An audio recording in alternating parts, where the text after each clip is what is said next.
Buonasera a tutti e benvenuti a questo nuovo appuntamento della serie di web conference Riqualificare in ZEB.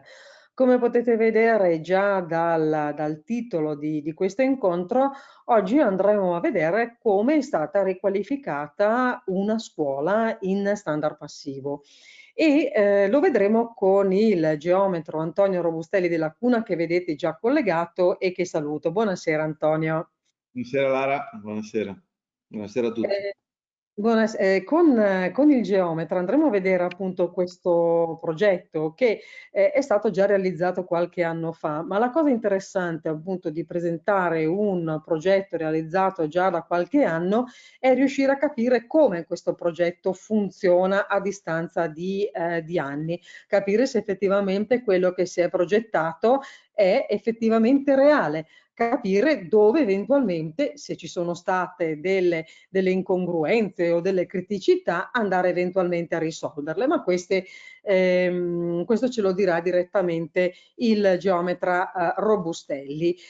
Quello che io ricordo a voi partecipanti naturalmente è la possibilità di interagire direttamente con il geometra attraverso la sezione delle domande nel menu a tendina che avete naturalmente alla vostra destra. Visto che sono anche già le 17:11, credo che sia molto più interessante andare a scoprire cosa significa progettare una riqualificazione, tra l'altro non solo energetica, di un edificio scolastico. Lascio la parola al geometra Robustelli. Con lui appunto adesso ci addentriamo all'interno di questo progetto. Antonio, a te la parola. Grazie mille Lara. Grazie a Edicom per darci sempre queste occasioni, un po' anche perché passa il tempo e siccome la materia è sempre molto difficile nonostante passano gli anni, cioè io mi ricordo quando avevamo cominciato intorno agli anni 2000 e devo essere sincero che nonostante tutto, nonostante questi anni, ogni volta che si fa un progetto, ogni volta che si fa un intervento, a me sembra di non aver mai imparato nulla e quindi ben venga che ogni tanto ci ricordiamo anche, o perlomeno tenterò di ricordare anche come si dovrebbe comunque tener conto di alcuni aspetti, soprattutto appunto per l'edificio Passive House, che sia poi Passive House di Darmstadt tedesco e Passive House Italia, come nel nostro caso PH Italia, non cambia molto. Quindi perché parlando con Lara abbiamo un po' deciso di portare ancora una volta questa scuola? Perché finalmente dopo ormai 10 anni, quindi abbiamo cominciato i progetti nel 2008 e quindi è passato un po' di tempo con i monitoraggi che abbiamo fatto, che dopo vi facciamo vedere abbastanza in sintesi, però vi facciamo vedere, comunque tra i monitoraggi fatti da noi e monitoraggi a livello di consumo fatto direttamente dall'economato anche del comune, si può effettivamente pensare di fare un confronto e di dire ok, abbiamo lavorato bene o abbiamo lavorato male e purtroppo delle volte bisogna mettersi un po' in gioco nonostante nonostante magari non è sempre molto bello, no? Cioè quando trovi qualcosa che non funziona la devi mettere a posto e bisogna avere il coraggio di dirlo. Quello che appunto dicevo era che questa scuola che diciamo è stata ristrutturata in questa zona della Valtellina dove sono io in questo momento, io sono in questo punto, cioè a Tirano, la scuola è qui verso Trepalle Livigno, quindi nella zona del Bormiese dove ci sono gli impianti di sci. Quindi innanzitutto volevo riepilogarvi un attimino gli ultimi edifici fino al 2015 fatti e monitorati, poi mancherebbero chiaramente quelli dopo, ma se li mettevo in questa slide, soprattutto in questa zona del Tiranese, non si vedeva più nulla. Allora, intanto per spiegare anche un po' il dato climatico, immaginate che questo qui è il fondovalle con un clima piuttosto umido e quindi non propriamente alpino come si possa pensare. Facendo tutto il fondovalle si arriva a Tirano, si va fino a Bormio e qui il clima effettivamente è più montano ed è più rigido. Perché lo dico? Lo dico perché è venuto in mente un'altra di quelle cose che è un problema per noi tecnici che realizziamo questi edifici passivi, cioè il problema dell'umidità interna dell'aria con l'impianto di UMC nelle zone soprattutto alpine, perché per dirlo in parole povere, l'aria si secca moltissimo in alta valle e quindi il rischio è di avere un'aria veramente troppo secca e qualcuno potrebbe risentirne, per cui dobbiamo stare un pochino attenti anche a questo, diciamo, chiamiamolo così, comfort anche interno. Questi edifici, quelli in pallino giallo, sono praticamente pubblici e devo dire fortunatamente tra l'asilo di Piatta, il condominio Haller, questa è una casa un po' particolare a Livigno dove effettivamente lì il clima si va dai meno 20 gradi ai meno 25, è un po' l'emblema del freddo dalle nostre zone. Questi condomini che abbiamo fatto, queste altre case funzionano, io dico sempre fortunatamente, bene, anche dopo aver eseguito appunto i rilevamenti, ma forse anche, oltre per il discorso di fortuna, forse anche perché siamo abbastanza meticolosi, non tanto nella progettazione, che quella bisogna esserlo comunque e non c'è mica bisogno di chiamarsi né Robustelli né Pinco Pallino, ma soprattutto a livello cantieristico, cioè ciò che si scrive poi qualcuno lo deve rispettare. E questa è una delle parti assolutamente più difficili per quanto riguarda gli edifici passivi. Una cosa breve, una cosa che volevo dire è che questi sono tutte ristrutturazioni tranne questa casa che è nuova, ma tutto il resto è in ristrutturazione.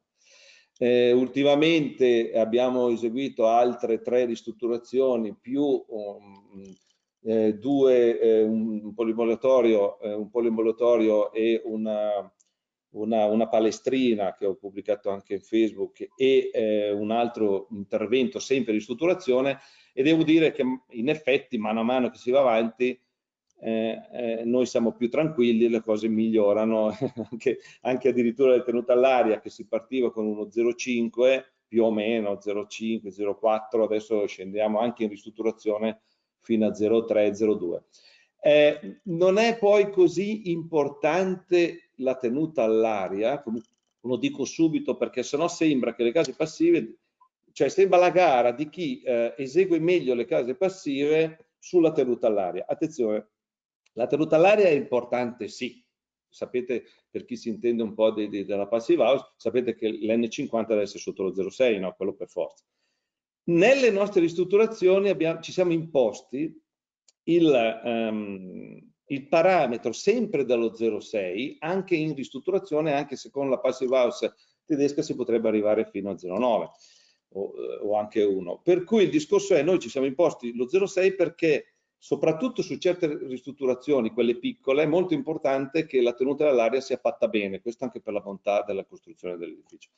Negli edifici grossi bisogna valutarla, per esempio nell'edificio di questo che andremo a vedere della scuola, il raggiungimento allo 0,5-0,6 della tenuta all'aria nella ristrutturazione non l'abbiamo fatto apposta, perché sarebbe costato tantissimo andare a riprendere i vecchi impianti elettrici e termici che su un volume enorme come questo qui avrebbe inciso veramente tanto a livello di costo. Per cui qui il calcolo è da fare prima, cioè dire qual è il parametro che dobbiamo raggiungere. Noi sappiamo che dobbiamo stare sotto lo 0,9 e quello è chiaro che ci siamo stati, però il parametro che ci siamo fissati è alcune aule, quelle più sfortunate, sono sotto lo 0,9, alcune aule più fortunate che potevamo sigillare meglio sono sotto lo 0,6.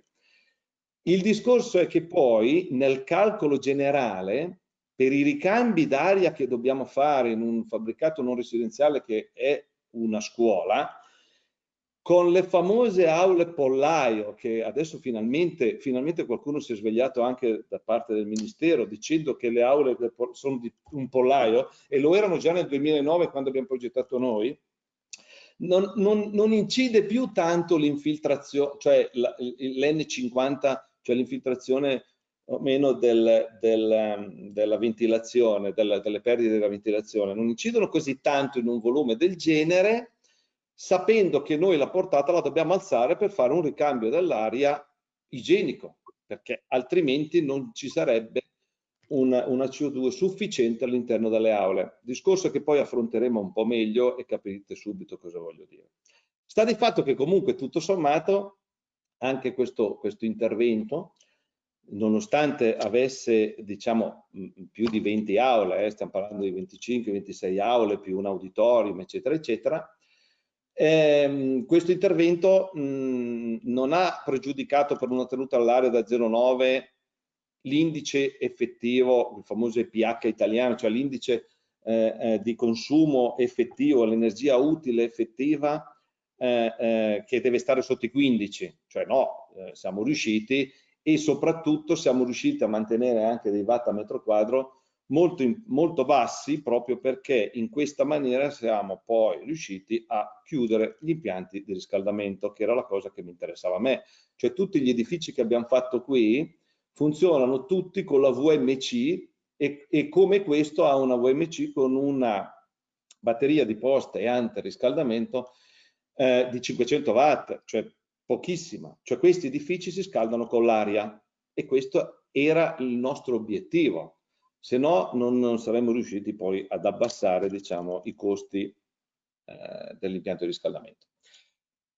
Questo era solo un preliminare. Adesso volevo entrare un attimino nel dettaglio. Io non so adesso qui quanti se ne intendano di edifici passivi, nel senso a livello di concetto che cos'è un edificio passivo. Quindi spero che adesso, ad oggi, si possa fare un salto avanti e andare un po' veloci, diciamo, sul dire almeno che cos'è l'edificio passivo, per poi entrare un po' più nel dettaglio invece nella scuola. La cosa assolutamente importante che avrete sentito ormai io me la ricordo dal 2000 in poi, no? I tedeschi ancora prima, chiaramente, che sono più avanti di noi su questo fatto.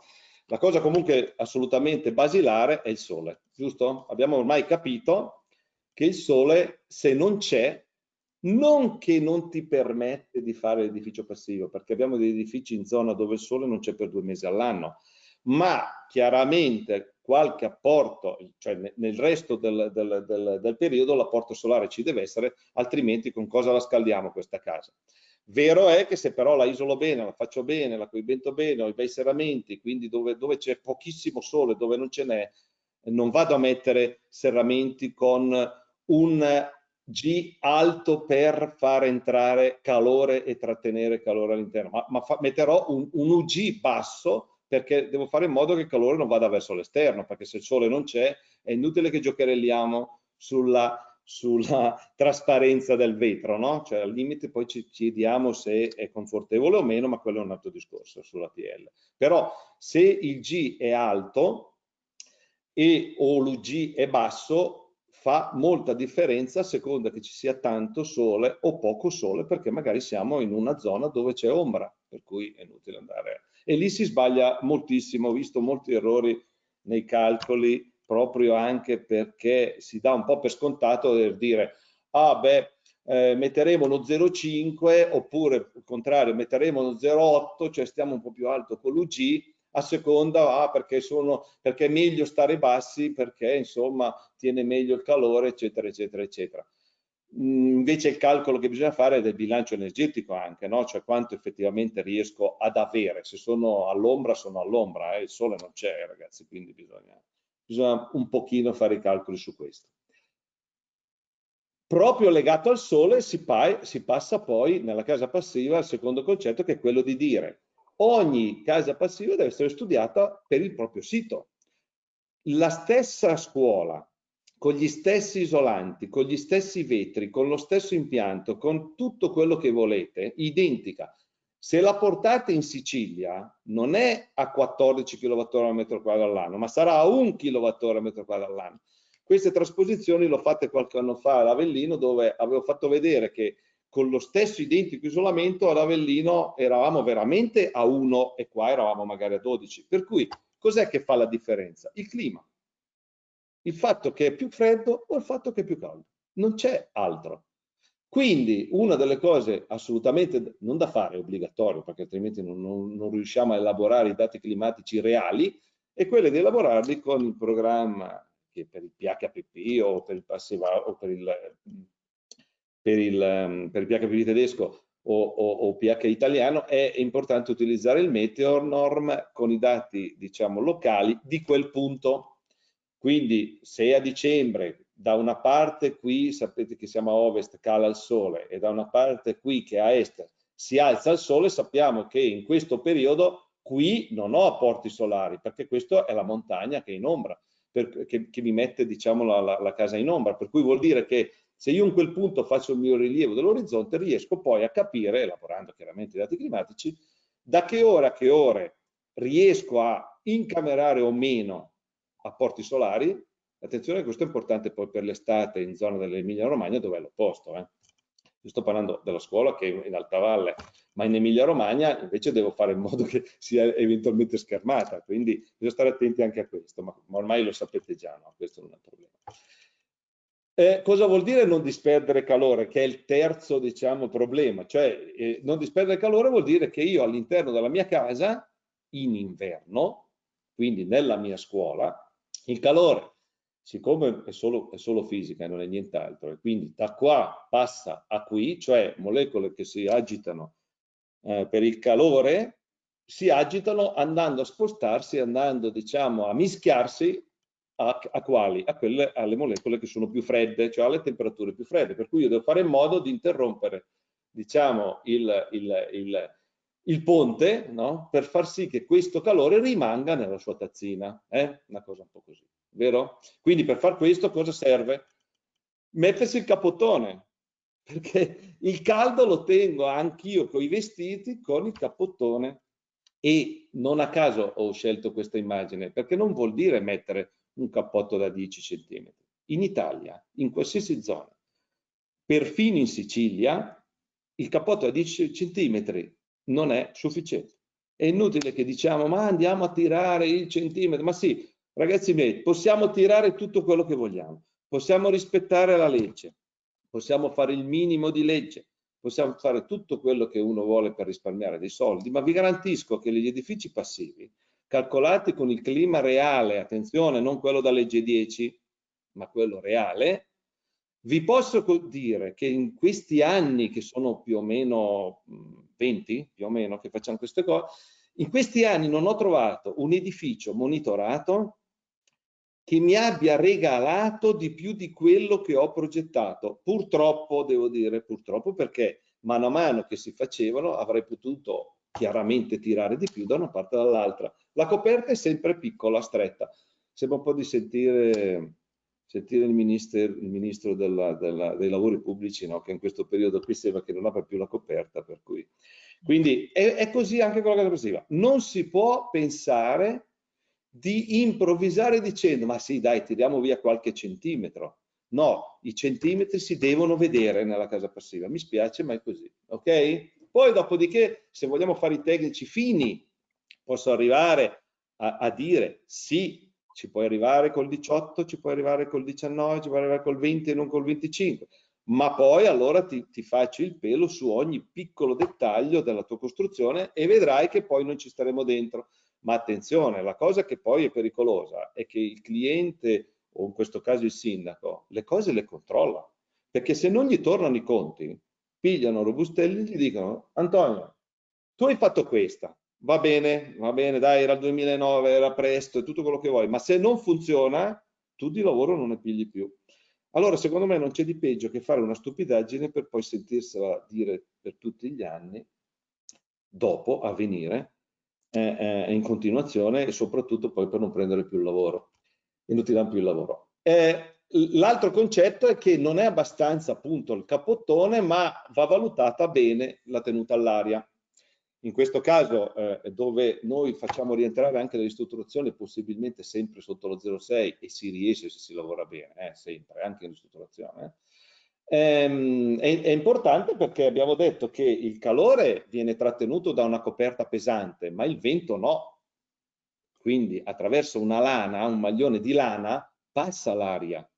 Lo sanno bene le nostre nonne o la mia mamma che me li faceva e che non avrei mai voluto indossare perché avevo un caldo dalla miseria, poi quando era freddo, quando pioveva o quando c'era vento ero bagnato fradicio, per cui non va bene. La tenuta all'aria va fatta sia dentro che fuori. Una si chiama tenuta al vento e l'altra si chiama tenuta all'aria. Questo anche perché effettivamente passaggi che non si conoscono, di aria umida dall'interno della casa verso l'esterno, potrebbero creare sicuramente problemi all'interno delle murature, all'interno dei tetti, all'interno, nei nodi primari o nei nodi secondari dei serramenti, dei monoblocchi, eccetera. Per cui bisogna stare molto attenti, soprattutto nelle zone fredde. Per cui nelle zone fredde e anche chiaramente nelle zone che siano anche umide bisogna stare attenti. E alla fine, per tenere diciamo il nostro involucro, ha bisogno di serramenti prestazionali. Allora, anche qui, perché non mettiamo il doppio vetro che costa di meno e che comunque ci porta lo stesso alla passiva in certe zone? Perché si sono dimenticati che in certe zone il triplo vetro va bene anche per il caldo, anche se a livello invernale, giustamente alcune volte, in un certo senso potrebbe essere migliorativo il doppio vetro, perché mi apporta più sole, calore, ok? Passa più sole all'interno del doppio vetro, e siccome d'inverno lì è magari mite, è chiaro che in un certo senso potrebbe bastare.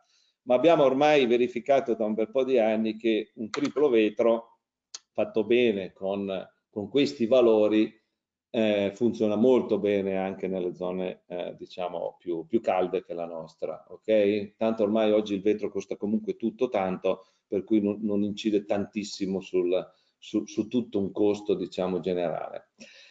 Questo è il tasto dolente, cioè si dà per scontato che per fare una casa passiva basta farla bene, e poi l'impianto, ancora una volta, l'impiantino, che effettivamente è un impiantino, non è più l'impianto di riscaldamento di una volta, no? Cioè è un impiantino, possa essere in un certo senso sottovalutato, no? Cioè si ha un po' questo modo di pensare, no? Nella realtà è quello che ti dà il comfort finale. Bisogna far capire molto bene anche agli utilizzatori che l'impianto di ventilazione è basilare, ma non perché adesso lo sanno finalmente, devo dire, finalmente tutti, spero, con l'avvento di questo sfortunato momento, no, dove c'è appunto il Covid, lo sanno tutti che l'impianto di ventilazione, indipendentemente dal recupero del calore, che è una questione di efficienza energetica eventualmente, ma comunque un impianto di ventilazione non fa altro che portare fuori aria insalubre e portare dentro aria salubre. Poi, punto di domanda, che quella esterna sia salubre come la vorremmo noi, è chiaro che dobbiamo domandarcelo, ma non ci possiamo mica fare niente, ragazzi, cioè, non è che possiamo mettere filtri al plasma all'esterno per filtrare l'aria all'interno e poi devo aumentare di 40 volte magari la portata della ventilazione, perché altrimenti, voglio dire, se siamo in sala operatoria, ok, ma se siamo in una casa continuiamo a ragionare che siamo in una casa. Io sono sono anche abbastanza stanco di sentire da qualche, non da tanto, dall'avvento del Covid, che queste case, queste scuole, questi uffici debbano essere trattati come sala operatoria. Ragazzi miei, togliamocelo dalla testa, perché i ragazzi che entrano a scuola, se hanno il virus, se lo tengono, non è il mio impianto di ventilazione di sicuro che li farà guarire, ma il nostro impianto di ventilazione deve servire a pulire l'aria, quindi certamente a pulire anche di alcuni virus, questo sicuramente, di pulire dalla CO2 il mio locale, quindi la mia scuola, il mio locale, ma poi ragazzi miei, se uno ha il Covid lo attacca al vicino, lo attacca al professore, lo attacca a chi volete, non ci possiamo fare niente, nemmeno se dovessimo mettere filtri al plasma come in questo momento sta girando. Certo che in una sala operatoria farò un impianto ad hoc con anche questi tipi di filtri, ma siamo in sala operatoria. E quindi attenzione, perché i costi poi, oltre ad andare alle stelle, per questi tipi di filtri basterebbe utilizzare un F7 magari, no? Di modo da non utilizzare sempre un G4, quindi mettere un F7 è assolutamente sufficiente per filtrare l'aria delle scuole. E noi l'abbiamo già fatto nel 2009, nel 2010, non l'abbiamo fatto con il Covid, L'abbiamo fatto perché era da fare così. Non è cambiato nulla. Non ci dobbiamo spaventare, non dobbiamo inventarci storie. Non è cambiato nulla. Addirittura, ve lo dico un po' come, diciamo, per quello che mi è successo a me, c'è stato il primo periodo che ci hanno imposto la chiusura dell'impianto di ventilazione della scuola perché si sono spaventati, perché dicevano che era l'impianto di ventilazione che portava in giro il virus. La cosa più stupida che potevano dire, perché l'hanno confusa con l'impianto di condizionamento. L'impianto di ventilazione, dopo che abbiamo parlato con l'ASL, eccetera, ce l'hanno fatto riaprire. È un impianto di ventilazione chiaramente non centralizzato, ma in ogni locale della scuola c'è una macchina, per cui mandate e ritorno c'è una macchina e non si mischia con le altre, perché allora lì potrebbe esserci sì qualche problemino, quindi funziona in autonomia. Questi impianti li abbiamo fatti nel 2009 e continueremo a farli così. E sono quelli che ci risolvono il problema, in parte anche di questi benedetti virus. Basta però tenerli puliti. Questo, diciamo, è un altro dei concetti da dire. Alla fine di questa casa passiva noi dobbiamo avere questa situazione. Il comfort, dalle linee ASHRAE, praticamente voi sapete che sotto il 6% ci devono essere queste personcine che dicono sì, sto bene, e quindi sono valutate nel 6%, no? Di tutte queste persone che a destra chiuse in una stanza dicono, vi dico come funziona, a destra chiuse in una stanza dicono ho caldo e si va sul più, ho freddo e si va sul meno. Di tutta questa roba il 6% deve essere soddisfatto. È molto semplice, non è poi così complicato, no? È così. Quindi per essere soddisfatto bisogna avere tutte le temperature superficiali che rispetto a quelle dell'aria, quindi superficiali riguardo all'involucro interno, rispetto a quelle dell'aria, non si discostino più di 1,5 gradi in più in su e 1 grado e mezzo in giù, cioè alla fine delle finite vedete che io ho messo 20, 18, 19, 19, 20, sarebbe l'ideale, diciamo, in ogni punto della casa avere una temperatura che si avvicini a quella dell'aria il più possibile, ok? Nella realtà abbiamo visto, dopo vi faremo vedere, che ci sta il discorso del grado che dico, cioè se si costruisce bene direi che ci si arriva, insomma, ecco. E alla fine l'indice energetico. Attenzione, si parla di energia utile, non primaria. Lo dico un'altra volta, utile e non primaria. È la differenza che c'è rispetto alle nostre classi energetiche. Sapete, no? A4, A3, A2, eccetera, eccetera. No, non è la classe energetica corrispondente alla primaria, ma è l'indice utile praticamente, cioè quello che io metterei nella mia caldaia per riscaldare quell'edificio. Ecco perché ho detto che la scuola passiva, se a Val di Sotto spende 1000 litri di gasolio, in Sicilia la stessa identica scuola ne potrebbe spendere 1, ma è sempre sotto i 15 kWh a metro quadro all'anno. È un riferimento che è utile per tutte le scuole nel mondo, per tutti gli edifici nel mondo, ok? Cioè, quando dite casa passiva, quella casa passiva sicuramente deve stare sotto questo indice che è il consumo poi effettivo della casa, insomma, no? Oppure l'energia dispersa divisa in superficie utile.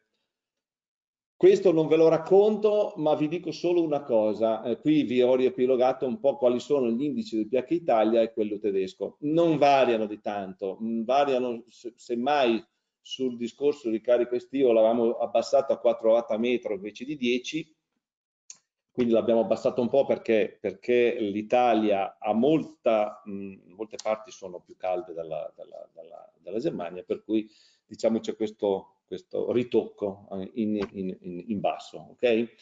L'altra cosa che dovete sapere è che questi carichi termici, quindi invernali o estivi, eccetera, mi indicano che sotto questa soglia io potrei scaldare quell'edificio esclusivamente con l'aria, che al massimo verrà scaldata a 52 gradi, cioè fuori dalle bocchette non si può mandare un'aria superiore, altrimenti c'è un discomfort incredibile. Oltretutto poi qualcuno che si mette magari i tubi non isolati rischia che a 70 gradi mi coli anche i tubi. Scherzo, non succederà mai di sicuro una cosa del genere. Ok? questo qui ve lo guardate. Antonio, Questa è la scuola che... ti interrompo un attimo perché prima di entrare nel merito della scuola andiamo a vedere appunto tutti questi concetti che tu hai espresso sia dal punto di vista progettuale che poi applicati per due domande, ti interrompo. La prima riguarda la tenuta all'aria e in particolar modo tenuta all'aria interna ed esterna. Un partecipante ci chiede se su murature in blocchi in calcestruzzo cellulare autoclavato questa tenuta all'aria può essere garantita senza teli. Se hanno la rasatura, quindi l'intonaco, sì. Ottimo, Bisogna stare attenti all'Eaton, probabilmente o Gasbeton, non so adesso cosa intenda, però diciamo bisogna solo stare attenti, anzi due cose, una velocissima, visto che si parla di tenuta all'aria. Devo dire la verità che il Gasbeton, cioè lo chiamo Gasbeton in generale, o l'Eaton, dà una mano alla tenuta all'aria, soprattutto interna, nel momento in cui si fanno gli impianti, perché nelle scanellature degli impianti, a parte che bisogna lavorare molto bene col mattone perché bisogna rasarlo bene, cioè le fughe non ce ne devono essere, perché se io uso un mattone e poi ho una fuga tra una e l'altra non va bene. Ma se io ho una continuità di questo mattone, quando faccio la mia scanalatura non ho i fori come li avrebbe un mattone normale, ok? Un 6 fori, un 8 fori o quel che è, un blocco svizzero, insomma. Non hai fori, per cui la circolazione dell'aria all'interno della scanalatura degli impianti permette di rimanere circoscritta in quel punto, no? Perché è come se io dietro avessi una parete piena, ok? Resta il fatto che il solo Gasbeton, se non è intonacato, non ha una tenuta all'aria continua, perché chiaramente le fughe sono sempre la parte debole, nonostante uno possa lavorare bene. Poi ci sono gli attacchi, eccetera, eccetera, ci sono appunto fori, non fori, però aiuta molto rispetto a un laterizio, questo sì, questo aiuta molto la tenuta all'aria. Io non ho mai fatto una casa comunque solo con il Gasbeton, ha sempre avuto fuori come minimo 20 cm o 25 di cappotto, cioè, quindi, e l'interno è sempre comunque, diciamo, rasato con, non intonacato, ma rasato con, diciamo, una rasatura fine, e dove poi all'interno di solito si fa un 5 cm di intercapedine per far passare gli impianti. Questo se si vogliono avere garantite le tenute all'aria molto basse. Ma se si vuole rischiare di fare le scanalature nel Gasbeton per non fare, diciamo, l'intercapedine, bisogna curarlo bene e bisogna stare attenti alle scanalature, cioè bisogna stare attenti al passaggio dei tubi interni.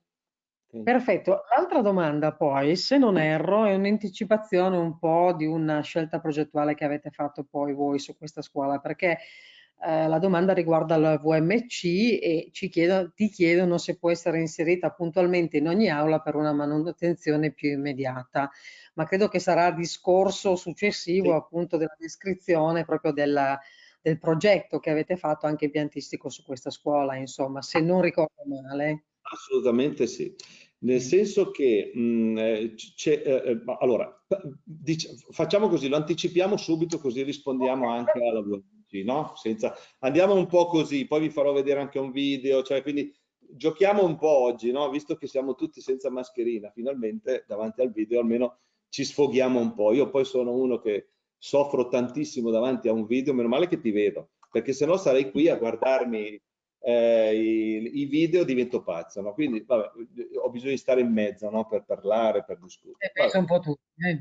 Allora, diciamo così, che la scelta fatta in quell'anno era quella di mettere una macchina di ventilazione per ogni aula, non per il Covid, non lo sapevamo ancora, ma solo esclusivamente perché era semplice dall'aula uscire, prendere aria e portarla dentro. Quindi ogni aula ha la sua tubazione diretta. Ma perché? Perché questo progetto, se voi vedete la scuola, vedete che devo dire che qua sono stato anche fortunato perché la scuola è messa bene, no? Questo è tutto il sud, perfettamente a sud, le aule sono qui, poi c'è il nord che è la stessa identica roba, ma io esco, siamo usciti diciamo con i tubi in ogni aula, per cui abbiamo potuto mettere le aule nel corridoio. Da una parte ho una prestazione molto più elevata a livello di rendimento della macchina della ventilazione, perché ho messo macchine più piccole, per cui macchine più piccole hanno un rendimento più elevato. Ricordiamoci che il minimo del rendimento della macchina di ventilazione per la Passive House è il minimo 75% certificata.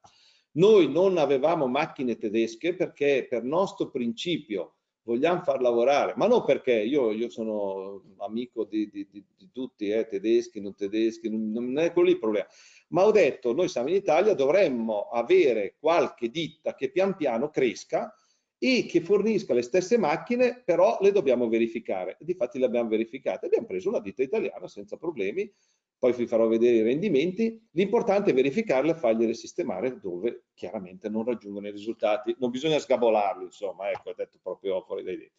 Però appunto mettere una macchina a ogni aula ci permette di una pulizia dell'aria molto migliore, un rendimento molto più alto, perché immaginate di andare a mettere una macchina unica per un edificio così grosso.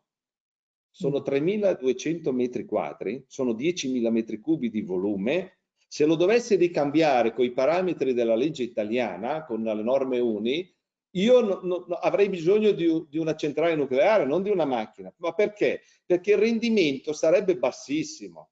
Nonostante ti dicano, ci sono macchine bellissime, cioè non so, non faccio nomi perché sennò sembra che cioè, sembra di tenere la parte a qualche, diciamo, azienda che è da tanti anni all'interno di questa VMC. Ha macchine bellissime certificate Passive House. Il problema sono le distribuzioni, però. Cioè non è solo la macchina, perché se io prendo la macchina, la metto lì e faccio 3 metri è un conto, ma se faccio 600 metri di viaggio, immaginate i volumi dei canali, le coibentazioni, e qui ve lo dico perché così ve lo ricordate, la coibentazione di un canale deve avere il minimo di 8-10 centimetri di isolante, dove, attenzione anche qui, dove i canali passano all'interno dell'involucro riscaldato, non fuori. Ho visto alcuni che si isolano per 10 cm di canali all'esterno, ma scusate, se sono all'esterno ed è addirittura un'espulsione, ma chi se ne frega di isolarla all'esterno? Semmai la isolo per la condensa, dove passa magari in zone che sono anche poco riscaldate, ma ecco, lì è un altro discorso. Per cui gli 8-10 cm vanno sempre nell'involucro riscaldato, o dove mi passa aria calda che mi arriva in una zona dove può condensare o viceversa, è chiaro che lo isolo anche lì, ok? Quindi bisogna stare attenti anche un po' a queste cosine, però qui l'abbiamo scelto proprio per quel motivo. Qual è la differenza? Che ha dei costi in più a livello di cambio dei filtri, perché qui sono 2 filtri per ogni macchina moltiplicati per 24-25, vi farò vedere cosa costano alla fine, ma su un risparmio di 100.000 euro all'anno, 3.000 euro di filtri, mi sembra, per cambiarli 2 volte all'anno, 3.000 euro in totale, non è tantissimo, no? Quindi vivamente io dico fate gli impianti autonomi sempre.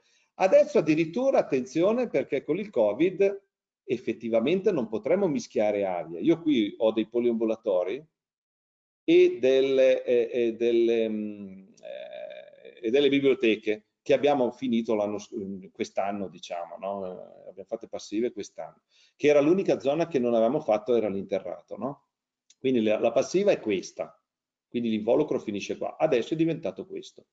Quindi anche l'interrato. Queste aree non possono mischiarsi tra di loro, quindi qui non possiamo mettere una macchina unica e convogliare i poliambulatori nella scuola, perché voi capite bene che se c'è un virus che mi circola e mi si ferma nel canale e mi viene e addirittura entra in contatto con i canali delle aule, ah beh, allora sì che potrei creare qualche danno, ok? Per cui anche qui ci sono macchine separate. Quindi devo dire che noi siamo stati fortunati, perché nel 2009, avendo fatto questo, nel 2010, noi non lo sapevamo, cioè detto sinceramente, io non sarei un cretino a dire che abbiamo fatto questo in virtù del fatto che poteva accadere una cosa di questo genere, cioè io penso che neanche i medici ci pensavano, insomma, no? E noi non ci pensavamo di sicuro. Zona climatica F 3690 è la peggiore chiaramente a livello di freddo, no? Cioè la F. Siamo sotto i 15 kWh a metro quadro all'anno, e il primo anno è stato il 2010, dove i bambini sono entrati in scuola. Dopo vediamo quando è cominciata, 18 giugno, e finita il 15 di settembre, cioè durante il periodo estivo abbiamo fatto questa scuola, e devo dire che questa scuola ci ha un po' dato quella svolta che forse avevamo bisogno, perché dopo un po' di anni che facevamo magari la casettina, una cosa e l'altra, ci voleva qualcosa di più serio, no? Ma non perché le case non sono serie, però un po' più di impatto, no? La scuola abbiamo detto che sono i 3 piani, piano interrato, qui vado abbastanza velocemente, però c'è il piano interrato che c'è una specie di zona che utilizzano dei ragazzi dall'esterno. Qui ci sono i poliambulatori, c'è la biblioteca, qui c'è la palestrina, tutta questa roba l'abbiamo sistemata solo l'anno scorso perché questo interrato non era utilizzato ai fini che ho detto, no? Questi due erano i 2 piani, diciamo, della scuola e qui vedete le aule con la mandata e la ripresa di ogni aula. Il rosso è il canale di mandata, il rosso è il canale di mandata, il blu è il canale di mandata e il rosso è il canale di espulsione. Tutto rimane all'interno dell'aula, in più nei vari canali noi andiamo a prendere l'aria diciamo all'interno della parete ventilata, di modo che ci dava qualche grado in più per l'inverno, no? Più che altro. Sapete che la scuola finisce alla fine di giugno, per cui attenzione, perché questo edificio è stato studiato per l'inverno e poi vi dirò perché. Perché anche qui io sono sempre molto terrorizzato sul cambio di destinazione degli edifici, perché non è detto che poi funzioni ancora. Per esempio, qui erano tutte aule, qui è sud, ok? Qui erano tutte aule, piano primo, piano terra e interrato. Qui erano tutte aule utilizzate dagli studenti a sud fino all'arrivo del Covid. Quest'anno, che abbiamo preso noi, dopo lo diremo anche perché, la manutenzione, cioè non la manutenzione ma la sovrintendenza della manutenzione di tutte le opere, ci hanno detto prima dell'inizio della scuola che le aule venivano spostate tutte esclusivamente a nord, dove a nord c'erano uffici e altre cose. Mi è venuto un colpo, perché? Perché prendere 24 bambini o 25 bambini, qui erano già stretti e avevo il terrore perché dico me li vanno a mettere in un'altra aula dove è più piccola e questi qui stanno dentro troppo al caldo. La fortuna è che essendo a nord ho pochi apporti solari e stando a questi giorni, quindi questa prima settimana di monitoraggio, si sono trovati quasi meglio rispetto al sud, perché è nel periodo che arriva ancora il sole e quindi scalda ancora tanto. I bambini sono tanti, torno a ripetere, aule pollaio, che non dovrebbero essere così. Il problema grosso dei ricambi d'aria è dovuto al numero dei bambini, non può stare questo numero all'interno di così piccoli metri quadri. Non riusciremo mai a ricambiare l'aria in maniera ottimale, stando sui 500, 400, 600 ppm CO2. Non riusciremo mai. Dovremmo buttare le macchine al 100%, mettere il doppio di velocità e farebbero anche rumore alla fine. Quindi, e questo è stato un po', quest'anno sarà una sfida nuova, andare a riverificare il monitoraggio, abbiamo già cominciato, perché le aule non sono più solo diciamo a sud e a nord, ma sono soprattutto a nord e gli uffici li hanno portati a sud e vedremo come andrà a finire. Quindi vedremo poi. Allora, questo è il riepilogo della Passive House. Qui abbiamo impostato lo 0,9 perché il valore dello 0,9 sull'edificio e chiaramente le aule alcune erano 0,6, alcune erano 0,55, alcune 0,7, per cui vabbè, abbiamo impostato comunque 0,9 perché ci sono dei canali, dei vecchi impianti di riscaldamento che era impossibile richiudere perché l'interno non è stato toccato, se non nei corridoi con i setti per la sismica. Questo è quello che succede a livello climatico, questo è il Meteonor. Vedete che queste sono le montagne che ho a est e a ovest e a sud, vedete a dicembre c'è pochissimo, no? E a marzo si sta meglio, a giugno chiaramente devo stare attento perché tende a surriscaldarsi a sud, mentre a nord sto benissimo, ok? Il carico termico siamo a 10 watt a metro quadro e questo è stato importantissimo perché ci ha permesso di spegnere tutti i riscaldamenti a sud in tutti i piani e a nord di lasciare il vecchio impianto di un calorifero posizionato a valore 3 con la valvola termostatica e con una piccola caldaia cippata abbiamo fatto poi la palestra dietro e con quel poco di calore che serviva abbiamo fatto nel momento più rigido fatto partire a nord esclusivamente quel calorifero, ecco, e dopo vi faremo vedere quanto è costato. Questo è importante perché se non avevamo questo valore avremmo dovuto riscaldare tutto con un impianto tradizionale, ok? Quindi non abbiamo speso nulla a livello impiantistico se non solo la VMC. I criteri di progettazione sono i soliti, i comuni chiaramente ti chiedono deve costare poco, deve essere fatta in 3 mesi purtroppo, la vogliamo, prima noi gliel'avevamo promessa in classe A, CENED, poi abbiamo detto ci prendiamo una responsabilità e lì ce la siamo presa purtroppo, devo dire forse un po' anche da incoscienti, però ci siamo presi la responsabilità dicendo ve lo portiamo al passivo. Se lo portiamo al passivo vi promettiamo che spegneremo l'impianto di riscaldamento, alla fine delle finite lo ammortizzeremo in 15 anni e dopo ve lo farò vedere e alla fine tutti ci hanno detto di sì ed è poi andata bene. Nel frattempo noi essendo in fascia 4 zona sismica abbiamo voluto fare un miglioramento sismico che consisteva nel inserire dei setti di cementi armati esclusivamente nei corridoi. È che questa decisione l'hanno presa dopo che avevamo finito il progetto del cappotto e dei serramenti della facciata ventilata, non dell'interno. Per cui ci ha fatto sobbalzare perché il miglioramento sismico col miglioramento sismico abbiamo dovuto prevedere una ventina di operai in più che lavorassero contemporaneamente agli altri per fare i setti in cemento armato interni per irrigidire la scuola. Una cosa che abbiamo fatto nel 2010, nel 2009, è che prima di fare l'appalto abbiamo fatto un corso a tutte le ditte che volevano partecipare all'appalto.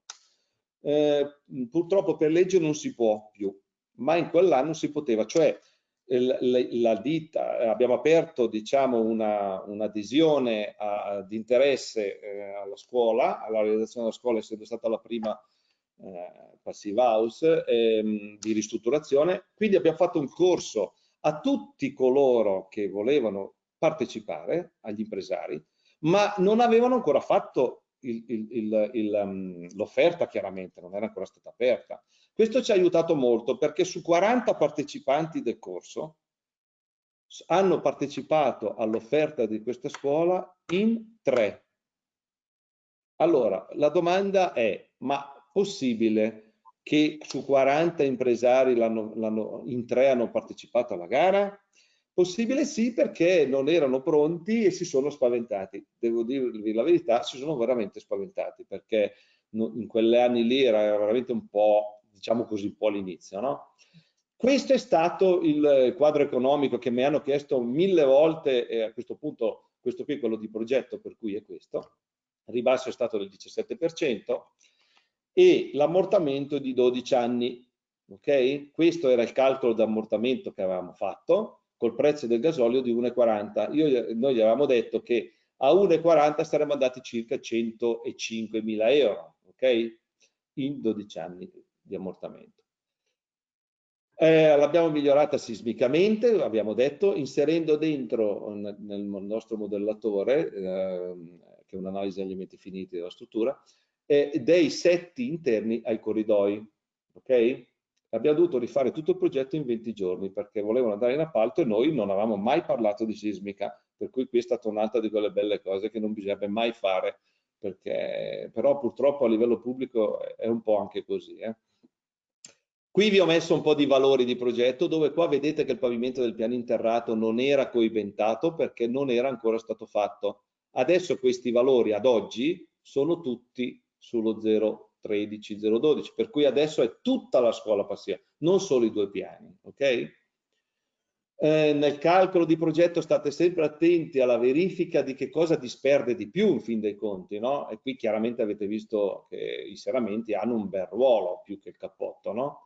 Quindi tetto di sicuro, serramenti di sicuro e qualcosa qui anche di pareti esterni perché l'est e ovest era pieno. Qua andrei via abbastanza veloce perché magari facciamo vedere il video che è più divertente, però questi qua sono i setti in cemento armati. Vedete i pavimenti? Non li abbiamo rifatti. Cioè, siamo riusciti a inserire i setti, e questo devo dire che è stato molto bravi gli impresari. Abbiamo tagliato, fatto, eccetera, abbiamo tagliato tutte le solette, siamo andati su con un setto da una parte e un setto dall'altra in cemento armato, e l'interno è rimasto identico, perché non avevano i soldi per cambiare i pavimenti. Quindi bisogna stare anche molto attenti. Ma in 2 mesi, 3 mesi via per cui finire le pratiche, eccetera, è veramente, secondo me, è stata una cosa che, ragazzi miei, non ripeterò più, ma non la farò proprio più, perché non mi prenderò mai più una responsabilità del genere, perché, e ve lo dico sinceramente, non fatelo neanche voi, cioè non è veramente rischioso, ti basta un niente. Per esempio, stavo facendo una parete ventilata, è uscita una tromba di aria, ma veramente una cosa quel giorno, me lo ricordo ancora, incredibile, mi ha staccato una parete ventilata mentre la stavo montando, ma l'ha portata a 150 metri. E lì abbiamo dovuto andare a Modena, perché la ditta che aveva vinto era di Modena, far rifare tutta la parete ventilata e riportarla su. E non avevamo la proroga, cioè non avevamo una proroga per l'inizio delle scuole, perché qui ci sono le medie e quelle elementari. E a Bormio non ce n'erano. Vabbè, allora, fate in modo di pensare ai cappotti, a tutto quello che vi dico, un po' come la legislazione a giorno d'oggi vi impone, no? Se vi impone di fare un cappotto da 12, perché siete nella zona che è di legge farlo da 12, immaginate di farlo per 2. Quindi qua abbiamo spessori sempre di 20, 22 cm, eccetera, 24, eccetera. Si fanno tutti gli interrati, si scavano tutti in giro, si arriva giù, si mettono le guaine, si fanno i cappotti, si mettono i copritasselli, si tirano i teli, poi dopo si riempie di fonglass 1 metro tutto in giro, quindi tutta la scuola in giro, poi da lì si parte sopra, ok? Tenete conto sempre che la differenza tra un cappotto passivo, se vogliamo dirla in parole povere, e un cappotto normale a norma di legge non dovrebbe esserci se non a livello di spessore. Mentre invece, ma questo perché ve lo dico? Perché attenzione, il cappotto non è solo una parete diritta dove io attacco 12 cm di cappotto, lo faccio bene, lo tassello, il cappotto presuppone che ci sono dei punti termici poi a un certo punto da risolvere, no? Che deve girare sulle mazzette, deve andare sul monoblocco, deve andare sul pavimento, deve girare sul soffitto, cioè deve richiudere completamente la zona, no? Quindi richiudere la zona vuol dire che non devo avere diminuzioni di spessori, non devo avere fughe all'interno dei pannelli, cioè i pannelli devono essere perfettamente accostati. Nella passiva in più c'è il copritassello, perché con questi grossi spessori il tassello esterno a vista dà problemi, e sono problemi dovuti non tanto al ponte termico, per l'amor di Dio, ma soprattutto a livelli anche di condensa, a livello di segnatura dell'intonaco, no? Esterno, se fosse all'esterno con l'intonaco. No? Ci sono moltissimi particolari che vanno un po' più curati, ma nella realtà anche un cappotto normale dovrebbe essere costruito nella stessa maniera. Dietro il pannello deve essere continuo, l'adesione deve essere continua, non ci deve essere 4 bollini messi così veloci, ma non ci deve circolare aria dietro i cappotti, perché se circola aria dietro i cappotti c'è aria umida, questa sfoga da qualche parte, facciamo finta che c'è un tetto, e poi vedrete segnare i legni del tetto dopo 4-5 anni. Non è altro che aria che circola all'interno del cappotto e che arriva e sfoga magari su una copertura che non ha la tenuta all'aria. Ecco perché è importante la tenuta all'aria, ok? Riempimenti poi... Interrompo solo un istante per chiederti di accelerare un po', guardando un attimo l'ora, ecco, accelerare un po'. Allora, l'innovazione qui, la dico già adesso, è che non abbiamo fatto ponteggi sul fabbricato, perché in 2 mesi e mezzo di lavoro era impossibile fare i ponteggi, mettere i monoblocchi appesi, fare tutto il cappotto, non avremmo mai finito. Allora abbiamo deciso di utilizzare, ci siamo inventati un sistema, abbiamo rilevato tutte le facciate con lo strumento, abbiamo fatto fare in magazzino i cappotti in questa maniera, la Lana Roccia 24, no 22 mi pare, sì 22, con un foglio di multistrato da appendere alla facciata con dei montascale e non con dei ponteggi. Poi vediamo sul video. A quel punto, sempre utilizzando i servoscala, i montascali e gli elevatori e non i ponteggi, tranne nell'accesso per andare, questo qui è un castello che serve per andare su nel tetto, sempre fatto con la gruetta e basta. Quindi portavamo questo pannello in cantiere, lo montavamo su misura, poi andavamo a intasare tutto, nastrare, non nastrare, tutto e poi abbiamo montato le facciate ventilate. Questa è stata l'unica salvezza, altrimenti non saremmo riusciti. Alla fine il risultato era questo qui. Questo è l'unico pezzo di tetto che è qui, e questo è fatto invece in una maniera tradizionale con la roccia, solito sistema, ci sono 30 passacentimetri di roccia, c'è la tenuta all'aria interna con lo Stamisol e la tenuta esterna con una guaina con un SD diverso, ok? Questo è il tetto piano che è diventato un giardino verde, dove abbiamo utilizzato, vabbè, la solita guaina di tenuta, fatta bene perché quando si dice di tenuta deve essere di tenuta. I soliti centimetri esagerati sembra del PIR, e poi c'è il poliolefine che fa la tenuta. Giardino verde, e adesso è così. Adesso c'è l'erba alta circa, l'erba, cioè l'arbusto abbastanza alto, bisogna andare solo a fare un po' di manutenzione. Questo è il serramento che ci ha permesso di incamerare più calore possibile, più sole possibile, quindi il bilancio energetico è eccezionale, ma bisogna stare attenti perché le temperature in questi punti interni possono essere pericolose, perché, come vedete, è un vetro strutturale appoggiato a un GVK, che è un GVK della Vibrolux, ha un lambda molto basso, ma nelle zone limite come Livigno siamo proprio al limite come temperatura, cioè questa zona dovrebbe essere coperta per essere, diciamo, perfetta, ok? Ma qui poteva andare bene. Il bilancio è molto buono, è per quello che abbiamo scelto. Il VMC l'abbiamo parlato prima, ci sono i soliti fotovoltaici messi per legge, vi garantisco che rendono cioè diciamo sì e no, rendono ma non coprono di sicuro questo ambaradan di corrente elettrica, perché poi alla fine è quello. Qui ci sono i soliti particolari delle tubazioni che vanno verso l'esterno, che prendono aria fredda, pulita, che la portano all'interno della macchina, e la macchina sono nei corridoi, forse la vediamo dopo. Ok, questa è la scuola finita, come si presenta, e questa qui è la fotovoltaica qui. Questo è ecco, importante, questo prima di posare le macchine nei corridoi, chiaramente abbiamo verificato le macchine, e questa è certificata tra l'altro Passive House adesso, ma l'abbiamo verificata nel periodo non invernale, dove effettivamente è più semplice. Perché? Perché quando più è alta la temperatura, più il rendimento diminuisce. Per cui l'abbiamo verificata a Livigno, nel periodo addirittura che va dal 2 agosto al 4 agosto, cioè a Livigno non è l'estate dell'Emilia Romagna, a Livigno l'estate è 20 gradi 19, non è che... però almeno abbiamo potuto verificare che effettivamente i rendimenti erano dell'82,4%, non del 95-97, 82,4%, però è stato sufficiente per il nostro calcolo. Qui ve lo lascio, l'abbiamo detto prima. Ecco, le problematiche future sarebbero state le solite: l'amministrazione non fanno mai manutenzione, i costi sarebbero stati alti forse rispetto diciamo delle manutenzioni, quindi nella difficoltà di far capire a chi è dentro, che utilizza la scuola, la difficoltà nell'utilizzo, no? Cioè uno non può lavare i pavimenti e lasciare aperte finestre, porte a meno 10, no? Deve far circolare l'aria dalla ventilazione. E quindi questo qui poteva essere superato con un po' di buonsenso, e difatti è stato così. Questa è la scuola come si presenta oggi, che però è più scuro il legno, ve lo farò vedere adesso.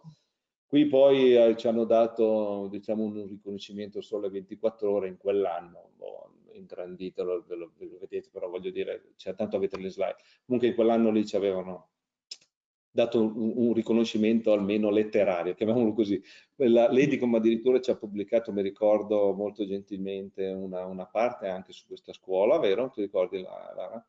L'articolo su scuola. Sì, quindi vi ringrazio anche di questo. E poi il sindaco, chiaramente, tutti i politici si sono presi chiaramente la bontà di tutto quanto, ma noi tanto eravamo qui che mangiavamo e bevavamo belli tranquilli, ed è stata una bella giornata lo stesso. Allora, questo è importante. Allora, questo è l'N50, ma soprattutto, a parte la tenuta, è la temperatura iniziale dei serramenti di prima, allo stesso identico periodo dopo. Quindi qui non c'è neanche da dirlo, ok? Vedete qua, alla temperatura, questo misuratore può sbagliare di mezzo grado, non sono misuratori precisissimi, poi vi farò vedere invece quelli precisi come siamo messi. Le temperature nel 2011 erano queste, quindi molto buone, 23, 24, 24, sono la media, poi ci sono quelle puntuali, ma non usciamo più.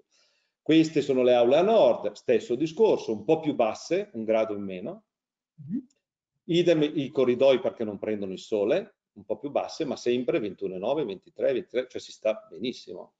Qua abbiamo cominciato a monitorarli sempre nel 2011 e riscontravamo, per esempio, quando aprivano le finestre, che si abbassava la temperatura fino a 19 gradi, e quindi noi lo sapevamo perché 6-12 a 0 gradi fuori avevano aperto la finestra, e quindi diciamo, con questi monitoraggi si capisce anche l'andamento. Però se guardate dal 20 al 24, questi sono tutti i locali misurati, temperatura dell'aria. Locali a sud sono i pallini blu, locali rossi sono quelli del corridoio, e locali a nord sono quelli verdini. La temperatura è quella media esterna che abbiamo usato in questi 3 giorni, e abbiamo visto che funzionava tutto piuttosto bene già il primo anno. Questo nell'anno 2011-2012, queste sono le temperature esterne che scendono fino a meno 15, e queste, sempre il discorso, pallini blu sono i locali a sud, pallini rossi quelli interni, pallini a nord sono quelli verdi, e le 3 linee sono il lineare di ogni locale, cioè la temperatura media che abbiamo misurato facendo la media di tutti questi pallini. Vedete che quelli che sono scesi a 19 erano i locali a nord, e proprio se andiamo a vedere i punti dove sono risaliti si era rotto il calorifero ed andava a birra, vedete qui e qui. E qui invece c'erano le finestre aperte, vedete, in queste zone, perché poi alla fine ci corrispondevano in questi qua. Questa era un po' una cosa all'inizio, perché noi dovevamo far usare la scuola in una certa maniera, no? Non è che ci interessa quel giorno lì, no? Questo invece è adesso nel 2017, che potete vedere che qua invece abbiamo misurato con dei sensori di temperatura seri, serramenti, che è l'arancione, le pareti, l'umidità, la temperatura ambiente in aula, quella verde, quindi questa verde è la temperatura dell'aula. Il giorno 12 gennaio, dalla mezzanotte al 13, ho preso un pezzo chiaramente, se no vi viene fuori un grafico che non capite niente. Però già vedete che le temperature sono costanti sempre all'interno di quei gradi che dicevamo. Questo è quello che deve interessare. Questa invece è l'umidità relativa. Vedete come cambia tanto l'umidità relativa in presenza delle persone? Però guardate un po', siamo sempre al massimo al 30% di umidità quando è a picco qui, quando ci sono dentro i ragazzi, perché poi aprono e chiudono le porte e quindi si abbassa ulteriormente. Però noi abbiamo sempre bassa l'umidità relativa. E questo bisogna stare attenti, di questa roba bisogna stare molto attenti. Queste sono le temperature esterne di quel giorno lì, neanche tanto freddo, -1, eccetera. Però anche, abbiamo visto anche a -5, -7, non cambia assolutamente nulla. L'involucro si comporta sempre bene, non è che uno va giù a -10 e questa scende, rimane sempre costante. Questo è il calcolo che ha fatto il comune, non noi. Qua ci sono tutti i costi che non guarda, andate, se avete voglia ve li guardate voi. A me interessava capire questi. Risparmio economico annuale rispetto al gasolio dal 2010 fino al 2015, media annuale 104.000 euro di soldi risparmiati, non detti da me ma dal comune. Poi a un certo punto nel 2016 abbiamo messo una caldaietta cippato per scaldare la palestra dietro che non era passiva. La palestra dietro col cippato addirittura il risparmio è stato di 117.000 euro. Quindi alla fine delle finite quello che conta a livello di costi è questo. Cioè quello che noi avevamo detto 81.000, alla fine siamo arrivati a 117, per cui, dovuto all'incremento del prezzo del gasolio però, perché il calcolo è sempre quello. Questa è l'altra cosa assolutamente importante, direi basilare in questo momento dove tutti siamo malati di Covid, che è questa qua.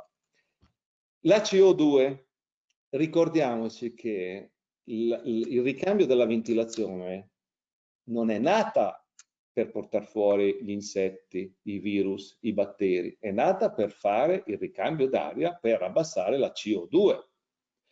Questa è la nostra CO2 misurata durante la lezione, perché se chiaramente la vado a misurare in scuola quando non c'è nessuno, è chiaro che è bassa. Se la misuro di notte siamo a 300 di media di ppm e chi se ne frega, non c'è nessuno. Misuriamola durante la scuola, partiamo da 300-400 a picco. Questa qui non gli abbiamo fatto mai aprire la classe, abbiamo voluto apposta, ma nella realtà non è così. Nella realtà segue questo andamento se apriamo le porte, perché chiaramente le porte miscelano, fanno in modo di miscelare l'aria tra i corridoi e le aule, quindi ogni ora c'è il ricambio dei professori e quindi diminuisce la CO2. Però siamo partiti con la CO2 peggiore. Abbiamo detto, stiamo dentro chiusi e facciamo funzionare le macchine. E non le facciamo funzionare al 100%, ma all'80%. All'80% il massimo è 1200. Allora, l'aria esterna alle 11 della mattina, attenzione nella classe pollaio con bambini che sono troppi rispetto ai metri quadri, ma fa niente, sono assolutamente valori accettabili, anzi buonissimi, e poi vi dico perché. Con il ricambio medio di 0,30, con macchine piccole da 350 volumi ora, oltretutto, ok? L'aria esterna, il ppm alle 11, quindi se andiamo a vedere le 11, che è circa qua, l'interna siamo circa 1071, intanto fuori era 615. Sapete perché? Perché era il periodo di riscaldamento, cioè qui riscaldano le case intorno, con la legna. Quindi l'aria esterna era assolutamente uguale all'aria in una casa passiva dove dovrebbe circa stare così l'aria in una casa residenziale, in un appartamento. Pensate quanto fa schifo l'aria fuori a questo punto, giusto?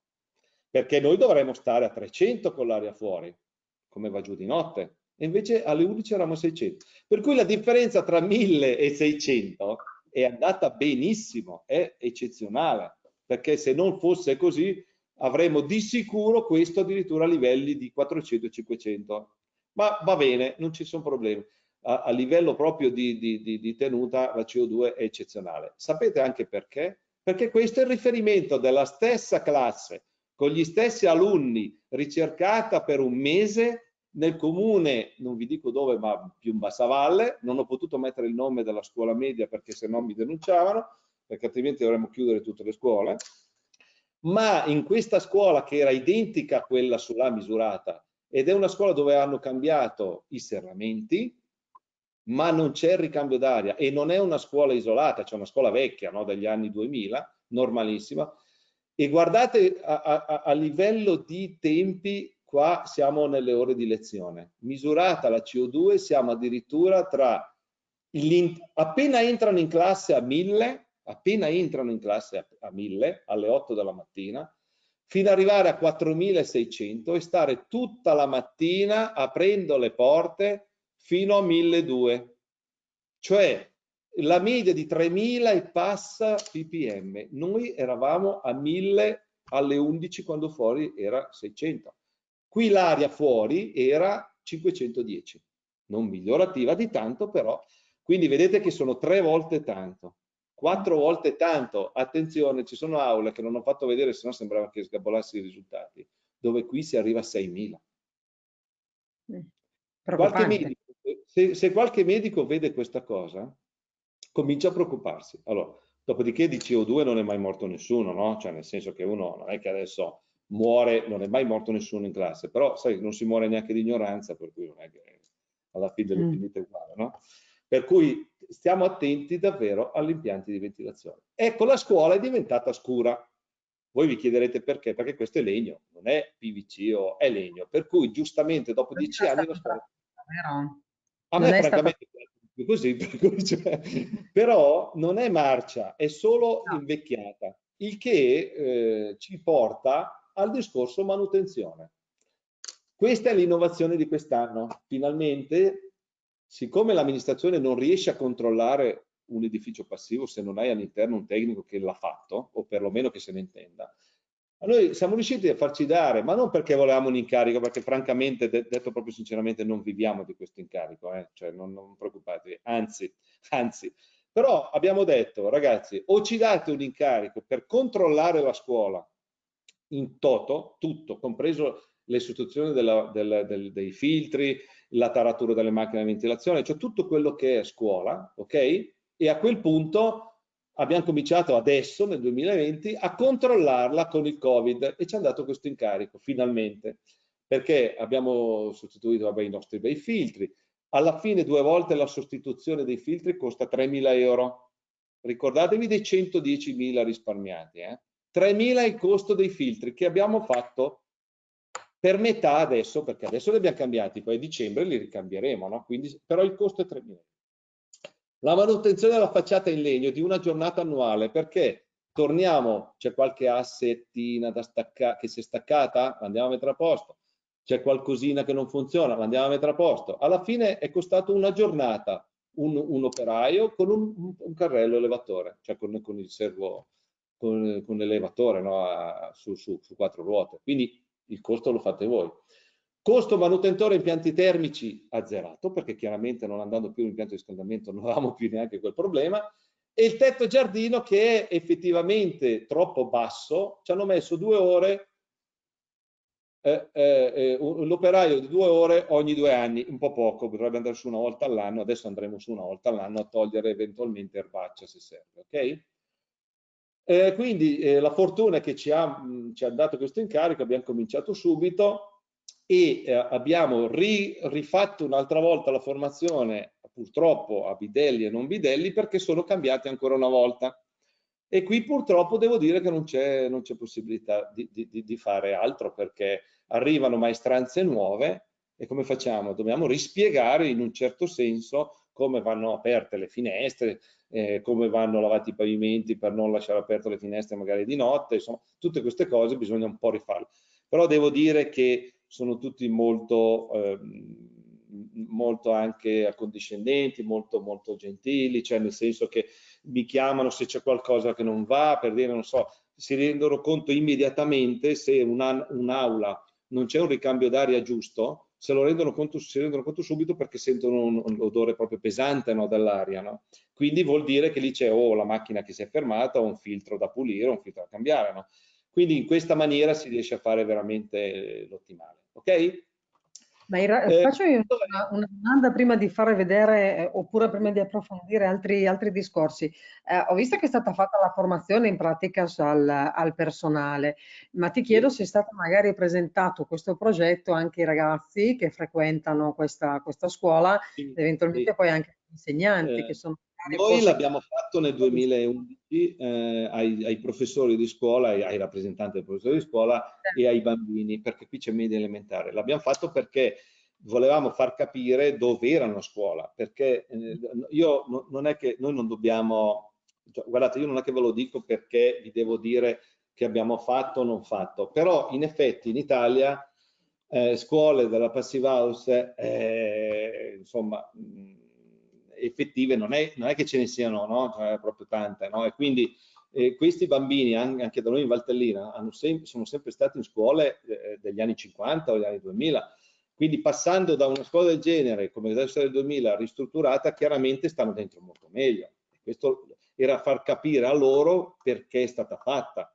Ma nel 2010, non essendoci nemmeno il Covid, facciamo capire che il ricambio d'aria doveva esserci, che costava riscaldare, che sarebbe costato, non so, dava fastidio il fatto che ci fosse un bambino di fianco a un serramento e c'erano delle infiltrazioni incontrollate e potevano far male a questo bambino, insomma, cioè, tutte queste cosine, poi un po' di fisica edile spiegata in maniera molto bonaria ai bambini delle elementari, no? Che si divertono moltissimo, no? Facciamo l'esperimentino, non so, dell'evaporazione, del passaggio di condensa e quindi è stato carino.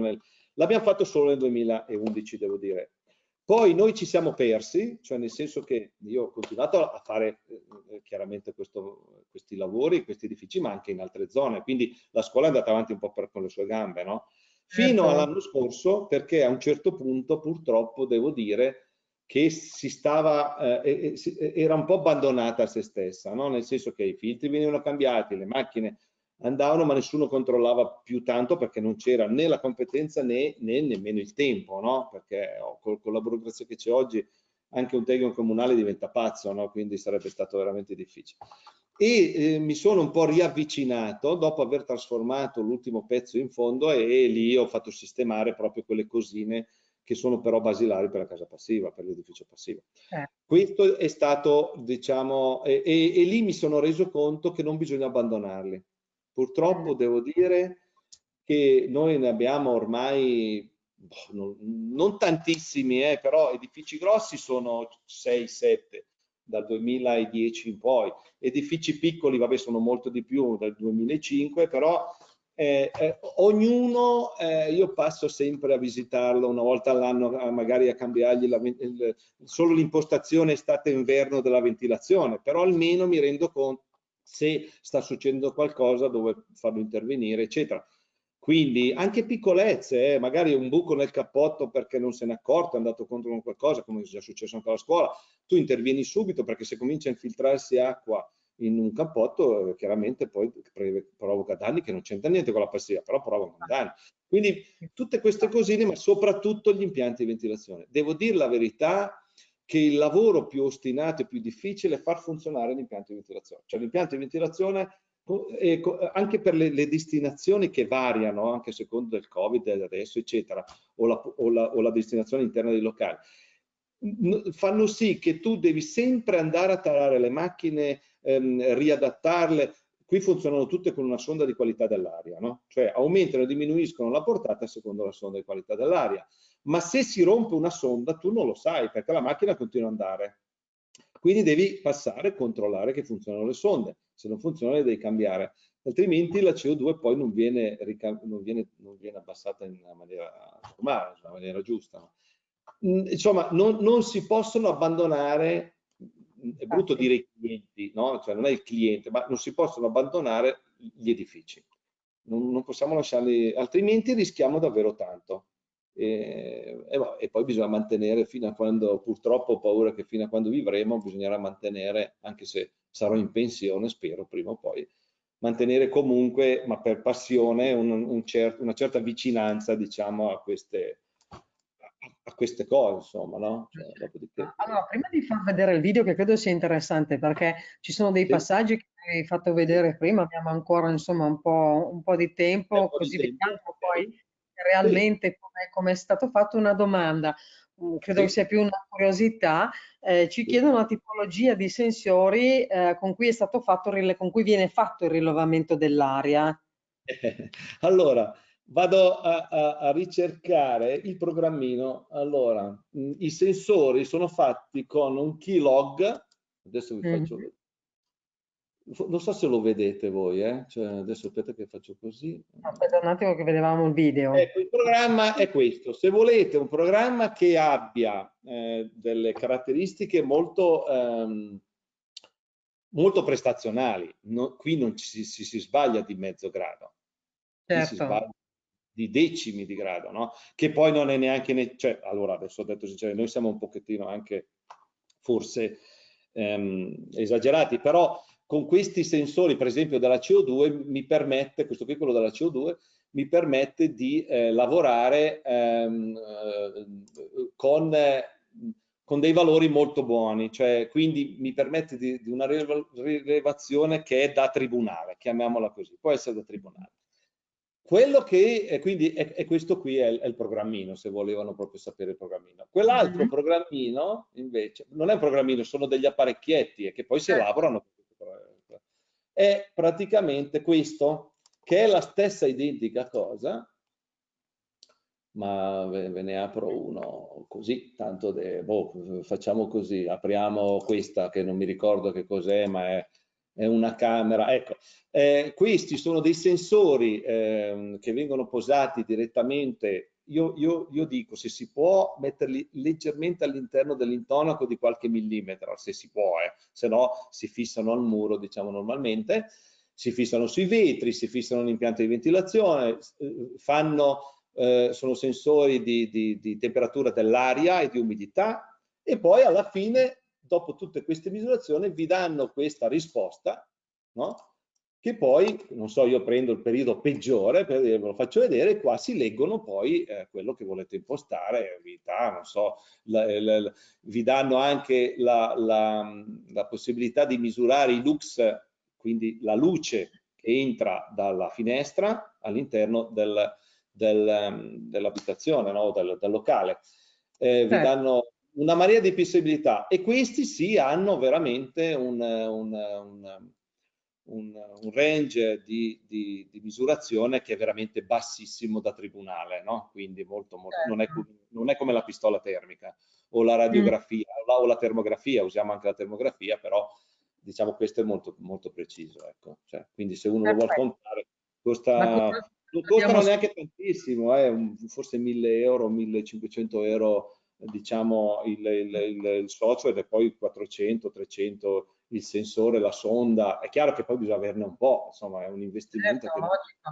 lo facciamo negli anni, no? Non è che uno non si inventa di sicuro una cosa così, e poi Mhm. soprattutto dovresti utilizzarlo, no? Dovresti avere il lavoro, Infatti. no, non so, no? Vediamo un attimo il video, alcune fasi che mi hai fatto vedere Allora, appunto anche il prima, è molto video, invece di interessante. farlo sotto e è un po' le slide, però viste in un'altra maniera. Questa qui era la scuola all'inizio. Io le mando un po' velocemente, perché sennò dura tanto, e poi le manderò anche avanti. Comunque questa qui era tutta la scuola in cemento armato che abbiamo visto prima. Questa è l'eliminazione del primo ponte termico. Questi famosi ponti termici sono praticamente gli attacchi alla muratura, dove poi la scala è tutta esterna e non si attacca più qui, quindi bisogna pulirlo, bisogna tagliarlo. Quindi il primo lavoro è eliminare i ponti termici, e siccome in cemento armato abbiamo fatto così. Queste cose vanno valutate prima, non dopo. In fase progettuale, se ci siamo dimenticati di tagliare un cemento armato, arriva l'impresa che fa subito una bella riserva, perché dice: guardate che mi costa quasi 10.000 euro tagliare sta roba adesso, mentre invece se l'abbiamo messa a ribasso è costata magari 2.000, però sono cavoli loro, cioè ognuno fa i conti che deve fare.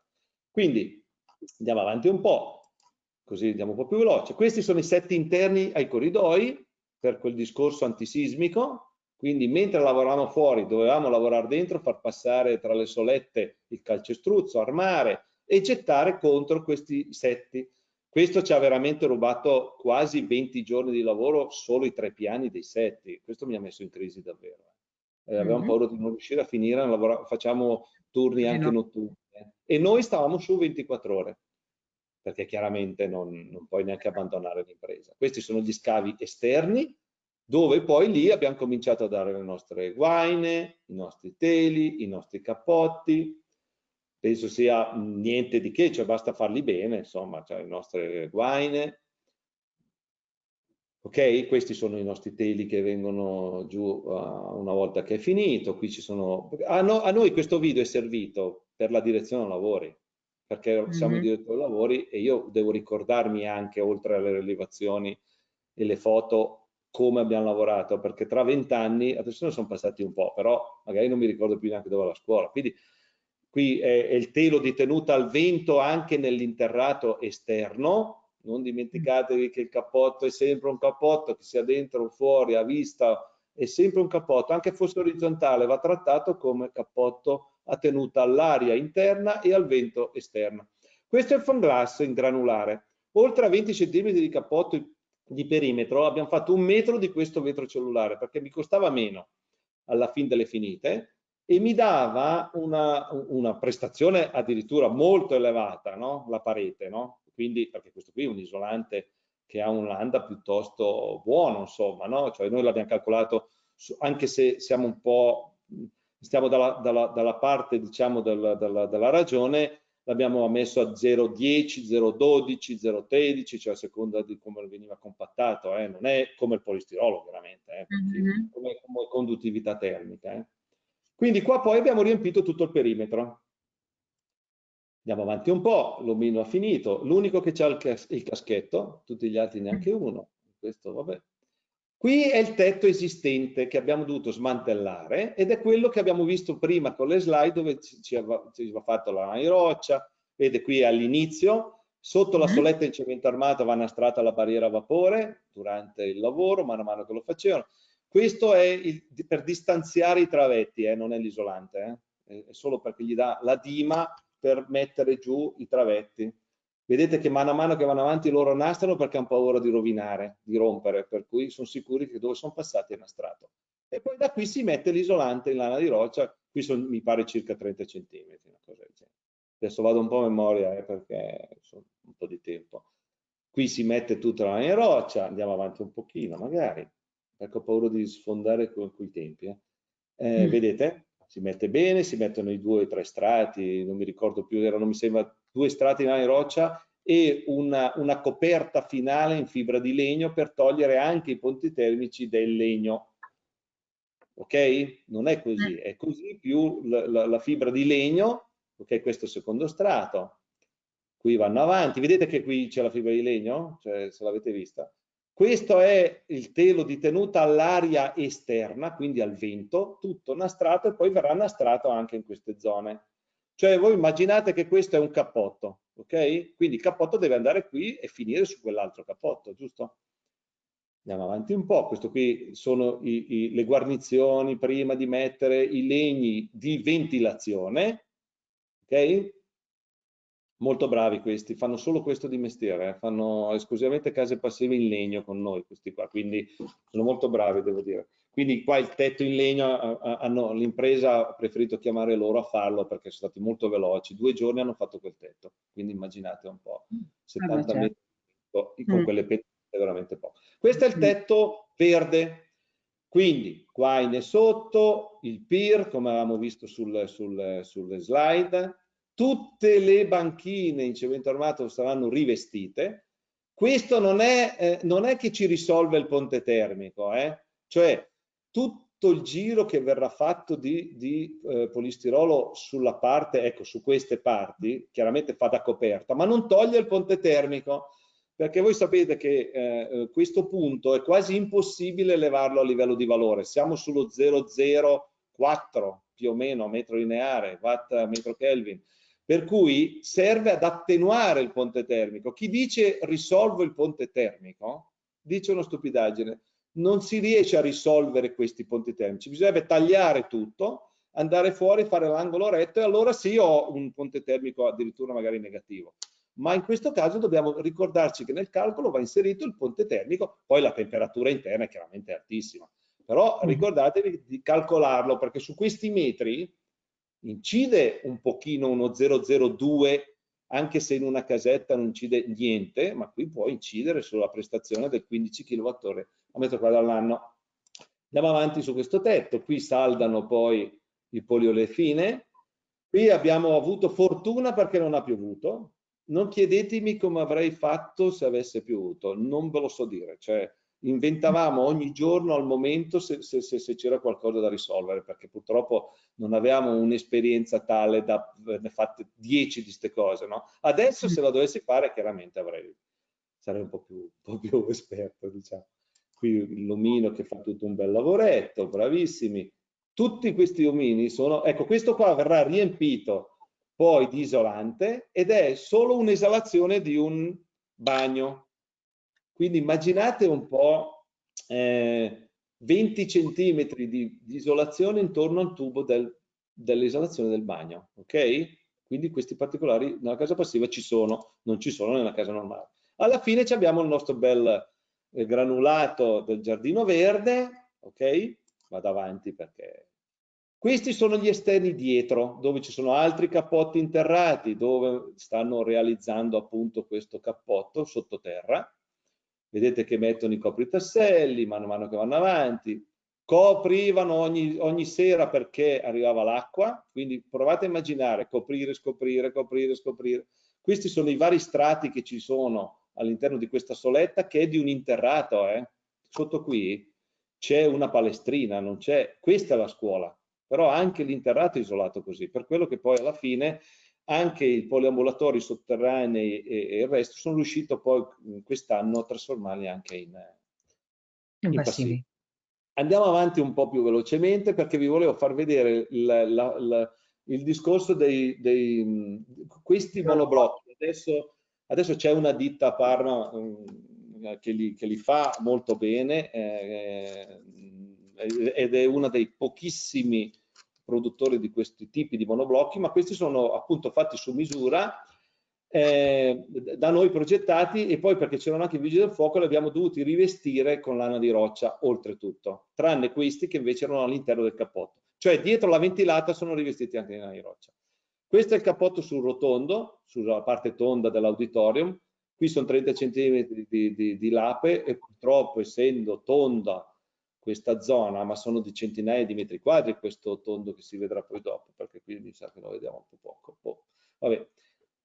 Pavimento esterno su garage, tutto coibentato, perché per evitare il ponte termico bastava qui, ma poi, siccome il garage alla fine ho visto che ci mettono giù mobili, non mobili, l'abbiamo misurato. Questi pilastri vengono tutti coibentati con 20 cm di XPS e poi sono stati rivestiti con chiaramente il telo e non il telo e con l'alluminio a vista. Sono dei pilastroni che sono rimasti a vista. Ok? Qui siamo al punto già avanti, allora voglio andare avanti un po', questo, per farvi vedere un'altra cosa. Vediamo un po'. Ok, facciamo conto che siamo alla posa dei monoblocchi, perché questo è veramente importante. Posiamo i monoblocchi sempre fatto con l'autoscale, non con i ponteggi. Li sigilliamo bene, metteremo tutti i nostri nastri. Adesso dovremmo vederli, esatto. Cominceremo a nastrare il tutto, tenendo conto che dietro qui l'abbiamo rivestito di lana di roccia e abbiamo fatto debordare lo stamisol fa, cioè il telo di tenuta all'aria al vento esterna. Poi qua verrà ripreso per andare contro il serramento, ok? Questo è l'esterno adesso. Andiamo avanti un po'. Ecco, il fatto che ci siano 2 marche o 3 marche di nastri non è che l'ho voluto io, è che ci siamo trovati a un certo punto al mese di agosto a lavorare e siccome ce n'erano centinaia e centinaia di metri, siamo rimasti senza. Quindi abbiamo dovuto prendere una ditta, un Proclima, un Siga, cioè unire le migliori delle ditte che fornivano i nastri e andare a raccapezzarli tra la Svizzera. C'era un rappresentante che è andato in Svizzera a prenderseli perché non ce n'erano più ed era agosto, era tutto chiuso, per cui ci è venuto un colpo quando a un certo punto mancavano i nastri e siamo andati a farli avere. Allora, questi sono i cappotti che dicevamo fatti in laboratorio a Modena, vengono appesi al cemento armato. Qui siamo, vedete che qui non era ancora rifatto il tetto, perché questo qui è un po' mischiato sto video, mi sa, l'abbiamo fatto un po' così, però qui vi ricordate che l'avevamo visto prima. Vengono appesi questi, vedete, il lavoro è stato fatto tutto così, senza un ponteggio, tutto così, ed è stato molto veloce. All'inizio un po' di difficoltà, vengono tassellati con dei tasselli calcolati dall'ingegnere per tenere su la struttura, chiaramente, quindi diciamo vengono fissati.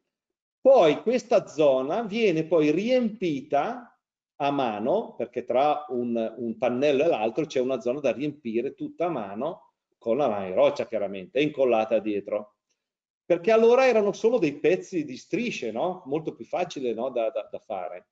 E poi su questo abbiamo poi tirato i teli dello Stamisol tutti in verticali facendoli scendere. Adesso li facciamo vedere un po' più avanti, così. Ecco, questo qui continua. Ecco, poi un vento incredibile ogni pomeriggio, quindi anche un po' di difficoltà nella posare questa c'è stata. Qui bisogna lavorare molto bene nel rilievo strumentale perché questi pezzi arrivavano precisi in accostamento. Non potevano essere sbagliati perché non avevamo più la possibilità di rifarli, quindi bisognava farli belli precisi. Posano, questa qui è la protezione dello Stamisol fuori e poi alla fine l'abbiamo tirato uno nuovo, ma intanto ci serviva alla sera per proteggere la lana di roccia, perché se avesse piovuto sarebbe stata una tragedia, no? Non ha il tetto sta scuola, quello è il problema. Andiamo avanti un pochino, sempre loro. Ecco, vedete, alla fine tutti posati mancano le strisce, giusto?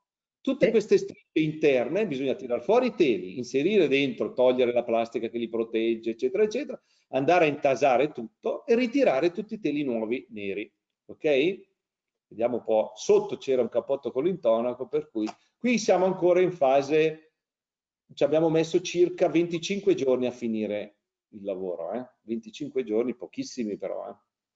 Qui abbiamo capito che era meglio proteggere i teli con un altro e non con lo Stamiso perché costava troppo, perché tanto poi l'avremmo tirato nuovo, per cui avranno usato una plastica, giustamente, polietilene. Questi verranno aperti e si comincerà a intasare, diciamo, tutto. Vedete, qui stanno andando avanti ancora a posare questi benedetti. E qua, vedete, hanno cominciato, dopo che hanno intasato, a cominciare a tirare i teli. Ok? Andiamo avanti un pochino, vediamo se... Qui ancora i pezzi speciali, qui è uguale, non vi farei vedere tanto, ecco, va bene. Qui hanno cominciato a sigillare e qui abbiamo, prima di tirare i teli, vede, fino a qui li abbiamo tirati, poi erano da nastrare tutto, abbiamo dovuto tagliare fuori il pezzo e inserire il dosteba, perché serve come taglio termico per fissare la facciata ventilata. Noi non siamo andati dentro nel cemento armato a fissarla, ci siamo fermati qua, adesso vedrete qual è il pezzo speciale. Mi ricordo ancora adesso che sono andati 250 pezzi di dosteba e purtroppo costavano 70 euro l'uno, per cui c'era un po' di incidenza. Ma io non volevo andare dentro con le viti in un cappotto da 30 cm a fissarmi con la facciata ventilata e mi sono fermato qui. Qui c'è, per chi non li conosce, questo è un pezzo speciale che ha un'anda bassissimo, ma ha la fibra di carbonio in questa posizione, quindi le viti sono fissate qua. Ecco, qui cominciamo a tirare i teli e qui sono i pezzi speciali, qui sono gli L che si fermano all'esterno sul pezzo speciale. Questo è, vedete, tutto tirato, tutto bello precisino, così mi piace di più vederlo, ok? Tutto bello intasato, girano dentro sui serramenti, già montati, chiaramente i serramenti, poi vediamo come li ha montati. E qui vedete, anche qui c'erano 3 servoscala da una parte, 3 dall'altra e andavano avanti contemporaneamente a fare il lavoro. Andiamo avanti un pochino. Vedete, qui cominciano a fare la facciata ventilata e questo qui è il legno della facciata ventilata. Ok? Adesso io vorrei tenervi, ma questo qui è mano a mano che si fa, si finisce, giustamente. Qui ci sono le cose della ventilazione che dicevamo prima, le griglie. Chiaramente tutte le nastrature, cioè non ve lo dico più, voglio dire, questa è la scala che è esterna, non si attacca alla casa per l'uscita di sicurezza dei bambini. Questi sono i serramenti montati. Volevo farvi vedere una cosa. Vedete, qua non avevamo ancora finito il tetto, ma avevamo già finito le pareti qua. Questo è un cappotto che va dentro, questo è il cappotto intonacato da 30. E mano a mano si va avanti fino a arrivare a fare la pensillina del giardino verde, che però è esterna, quindi vabbè, è una questione più estetica. E attaccato i fotovoltaici alla facciata ventilata. Questo è quello che è la parte, diciamo, terminale. E volevo farvi vedere però una cosa che interessa ai tecnici. Questa, spero che siate tecnici, perché se non siete tecnici non vi serviva di più la bellezza, diciamo, del video. Allora, questo è il serramento, diciamo, linea vetro da posare. Questi sono i nastri che vanno posati e misurati prima di montarlo sul monoblocco. Quindi loro mettono questi nastri, tolgono il nostro nastro da una parte per poi dopo agevolarlo sulla posa dall'altra parte, no? Sul monoblocco. Questa qui è una ditta molto brava, sono di Trento questi qui anche, sono bravi, ma adesso di ditte che lavorano bene ce ne sono abbastanza. Sono loro, diciamo che quelli, i serramentisti si sono evoluti molto, devo dire, negli ultimi anni, per cui faccio molta meno fatica anche nel richiedere le certificazioni, nei calcoli che noi abbiamo aiutato alcuni serramentisti a fare serramenti passivi, per cui abbiamo sviluppato anche dei nodi della Gutmann, insomma abbiamo fatto un po' di lavori interessanti, insomma, carini, solo per gli edifici passivi, cioè, abbastanza spinti. Insomma. Quindi mettono questa cosa, questi nastri, attenzione ai nastri, ricordatevi sempre l'SD, cioè un interno è una specie, chiamiamola così, barriera a vapore rispetto al nastro esterno. Se ci sono tecnici che sanno già queste cose, le sto dicendo veramente in maniera brutale, però spero di essere abbastanza più chiaro, no? Più semplice forse dirlo così. Quindi il vapore deve cercare di rallentare quando incontra la prima fascia, diciamo, interna, diciamo, e fare in modo che il vapore che entra rallenta e viene espulso da un telo esterno che ha un SD chiaramente minore di quello all'interno, insomma, no? Cioè, per renderlo traspirante, è un po' come l'idea del muro, no? Come l'idea del cappotto, no? Cioè il vapore deve passare o gradualmente o in maniera più veloce o comunque fermarsi se ho un'isolazione dall'interno e così via. Okay? Quindi qua noi mettiamo tutti i suoi bei nastrini, li facciamo tagliare perché non eravamo sicuri di questo punto, li abbiamo fatti risigillare di questa cava perché è un serramento anche nuovo tra l'altro, per cui un po' difficile. Poi si mettono ancora una volta i soliti nastri espandenti, dei quali non ci fidiamo mai. Per cui il nastro espandente va bene metterlo, ma poi si nastra dentro e fuori sul monoblocco. Se vogliamo la tenuta che sia pari a 0 metri al secondo, misurati con un border test a 50 pascal di pressione e depressione, con l'anemometro dobbiamo misurare 0, 0, 0 sul bordo vetro e così via. Quindi i nastri li obblighiamo sia dentro che fuori, nonostante vi possano essere i nastri espandenti, perché negli angoli i nastri espandenti non sempre espandono bene, per cui c'è una perdita sempre angolare. Questo l'abbiamo visto più volte, insomma, ecco. Questi sono un po' di maestranze di cantiere, questo qui era il capo, uno dei geometri capo cantiere, con cui ecco, vedete, siamo rimasti senza nastri, per cui le soglie interne le abbiamo nastrate in una maniera e con una ditta, con una ditta e quelle esterne con un'altra, insomma.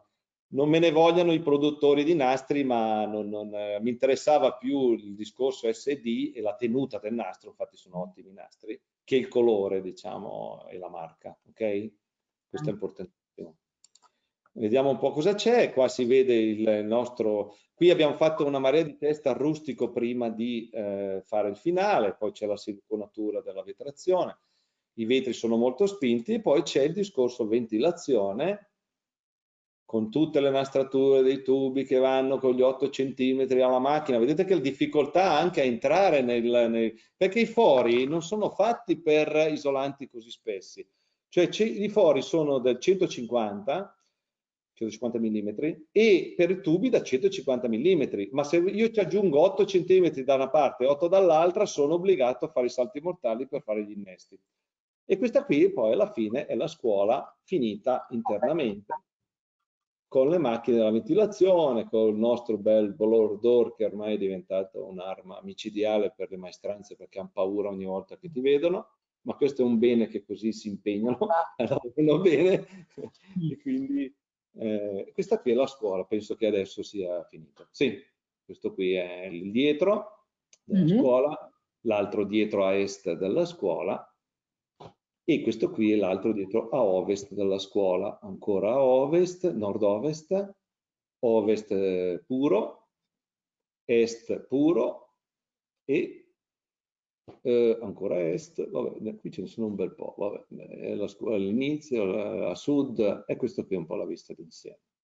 Eccola qua. Perfetto. Okay. Penso che sia finito. Siamo arrivati praticamente alla fine, abbiamo sforato un po', ma credo fosse interessante far vedere questo progetto in ogni suo aspetto, anche perché hai fatto vedere come insomma una progettazione che è durata insomma un po' dal punto di vista appunto delle tempistiche, poi si è risolta in 3 mesi di lavoro, insomma un po' perché richiesti, un po' perché comunque alle spalle c'era una progettazione decisamente importante. Per cui io, come ultima battuta finale, perché poi andiamo a chiudere, È una domanda che faccio sempre. Chi segue questa serie di web conference sanno che si aspettano in pratica questa domanda e ancora di più oggi con la tua presentazione. Per cui tu l'hai già detto, ma vorrei che tu lo ribadissi. Sì. Quanto conta essere presenti in cantiere dopo aver fatto un progetto particolare e curato come questo? Solo questo, proprio a battuta, quanto No, conta? Se ho perso dovessi il pezzo. fare una percentuale. Scusa, ho perso il pezzo all'inizio, è andata via la No, voce. io faccio sempre questa domanda alla fine di queste web conference. Chiedo sempre quanto conta essere presenti in cantiere e quindi andare a verificare che quello che è stato progettato venga realmente realizzato. Se tu Eh, dovessi fare, che ne so, una percentuale, quanto conta essere in allora, cantiere e eh, verificare soprattutto? assolutamente. Allora, dobbiamo, secondo me, io devo rispondere anche per tempistiche diverse. Allora, nel 2010, quando nel 2008 abbiamo cominciato a progettare, nel 2009, questa casa, in quegli anni lì, il cantiere contava il 70%, cioè la nostra presenza contava la direzione lavori il 70% di quel cantiere. Non perché uno è bravo o non è bravo, ma perché in quell'anno, a livello soprattutto poi pubblico, non c'era la maestranza formata, soprattutto a livello tecnico, non di manovalanza, cioè il muratore, basta dire Mhm. cosa fare e lui lo fa, senza problemi.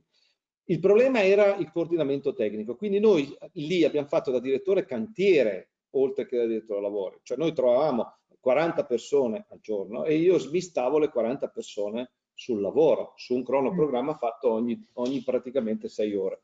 Perché io sapendo cosa bisognava fare, non riuscivo a spiegarlo al tecnico e poi aspettarmi che il tecnico spiegasse, era veramente impossibile, impossibile. A oggi invece le cose sono letteralmente sono cambiate di molto. Noi stiamo realizzando, io sono il consulente ci sono 3 condomini molto belli tra l'altro a Fidenza di una grossa ditta, non faccio il nome, però comunque una grossa ditta che sta facendo 3 condomini passivi. Io sono il consulente dalla Valtellina, questo è a Parma, no? Quindi cioè, Fidenza e Parma. Io non potrei andare tutti i giorni in cantiere. Qui c'eravamo per forza, nei miei cantieri ci sono per forza, quando sei guardare, devi avere una struttura di progettazione all'interno dell'impresa che sia adeguata. Questa ditta, questa società ha dei tecnici molto bravi con il quale io mi rapporto, quindi faccio le mie ispezioni di cantiere, faccio le prove, cioè tutto quello che è di fisica lo faccio io, però diciamo il cantiere stesso viene portato avanti da questi tecnici, in particolare da uno e dal proprietario, perché io spiego a loro e loro hanno capito perché hanno adesso le conoscenze avendogli fatto i corsi e proprio Mm. essendo anche all'interno. Se hai una ditta così, allora il nostro lavoro, io non so quantificare la percentuale, nel senso che ci sentiamo praticamente ogni 2 giorni, quasi tutti i giorni per telefono, per cui devi essere presente sempre. Però la percentuale è molto più bassa, no? La fatica è molto più bassa la mia, cioè settimana Certo. scorsa ero giù a fare una visita e il lavoro sta venendo benissimo. Cioè, ma tanto di cappello e io auguro che in Italia vengano avanti aziende del genere perché noi tecnici saremmo i più felici del mondo. Cioè, quindi questo ti fa stare tranquillo. L'importante è scegliere i tempi giusti. Io dico sempre, le prove vanno fatte al rustico, non alla fine. Il cantiere, se stanno facendo il cappotto, io non devo stare giù tutto il giorno a fare il cappotto, ma quando vado quel giorno devo sapere cosa andare a guardare e anche se è finito devo essere in grado di capire se me l'ha fatto bene. Questa è solo esperienza, però. Certo. Quindi vuol dire che se io riesco ad andare poche volte, ma quelle poche funzionano, va bene. Non può funzionare, purtroppo, con un'impresa che non ha qualcuno con la testa. Cioè, Ok. ci deve essere assolutamente, questo ve lo dico sempre anche con le imprese brave, veramente brave, ci deve essere un capo cantiere bravo. Cioè l'assistente di cantiere che si usa in Svizzera, che usavamo in Svizzera, è un muratore, non mi interessa. è un geometra, non mi interessa, ma il capo cantiere, cioè colui che è lì, che controlla, sovrintende al lavoro, deve essere bravo, perché tu non puoi parlare con tutti i 50 operai, devi parlare con uno. E quando devi andare via devi essere sicuro che lui le faccia rispettare, ma solo se ha capito perché lo deve fare. Se io gli dico devi nastrare bene perché poi vengo e te lo becco, non devo avere uno che non ha capito perché deve nastrare, perché se no andiamo a casa, lui non mi mette tutti i nastri, me li lascia negli angoli o magari non ne ha più, vabbè dai, cosa vuoi che sia un po' di aria che circola. No, bisogna avere maestranze capaci, perché il rischio, questo lo dico ai tecnici che magari non hanno magari cominciato un'esperienza del genere o stanno cominciando, no? Lo dico ai tecnici, non fidatevi di nessuno, purtroppo all'inizio, e andate assolutamente a far rispettare le cose, ma con il sorriso senza dubbio. Non imponetele solo perché le dovete imporre, ma fateli ragionare sempre e troverete una strada spianata. Se sbagliate però, siete in gravi difficoltà, perché poi la colpa ricade esclusivamente a noi, non all'impresa.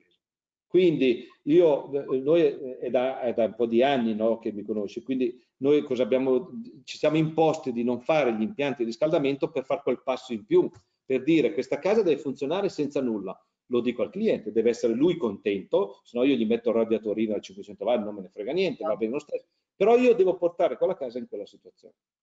Però voi capite che quando tu dici una cosa del genere a qualsiasi cliente pubblico o privato, la responsabilità è tua però. Non puoi più dire è l'impresa se la trovi in castagna e mette a posto. Anche a me è successo che hanno messo male delle cose, le ha sistemate, ma nessuno ha detto niente. Ma se poi non funziona, la colpa è sempre nostra. Quindi Certo. in percentuale non lo direi, però penso di aver chiarito la problematica. Hai chiarito sicuramente il concetto, e credo che tu abbia anche dato un punto di vista diverso da quelli che abbiamo sentito nelle ultime, insomma, nelle ultime web conference. Visto che sono le 19, adesso chiudiamo perché io comunque ti ringrazio per aver condiviso questa tua esperienza con noi.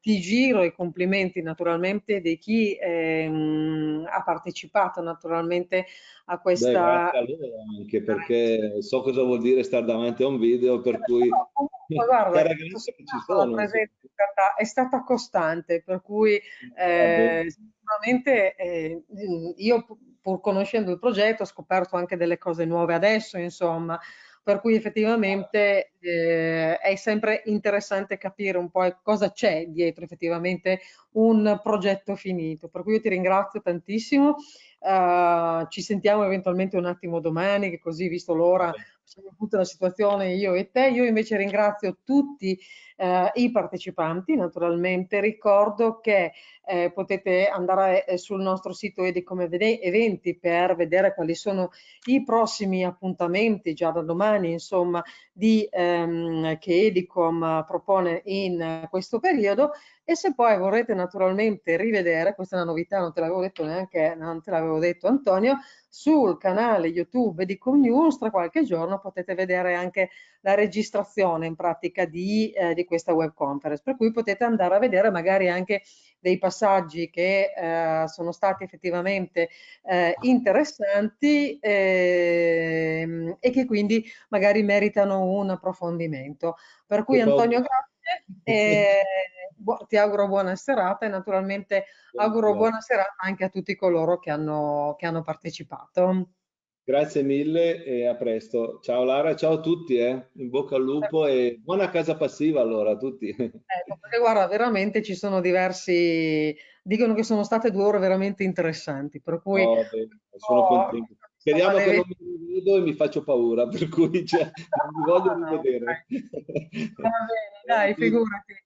Allora, Grazie. grazie di tutti e vi auguro una buona serata e mi raccomando, rimanete sintonizzati sui nostri canali e sui nostri siti. Di nuovo buona serata a tutti. Ciao Antonio, ci Ciao sentiamo. Lara, grazie Ciao, ciao. mille. Ciao, buona serata a tutti.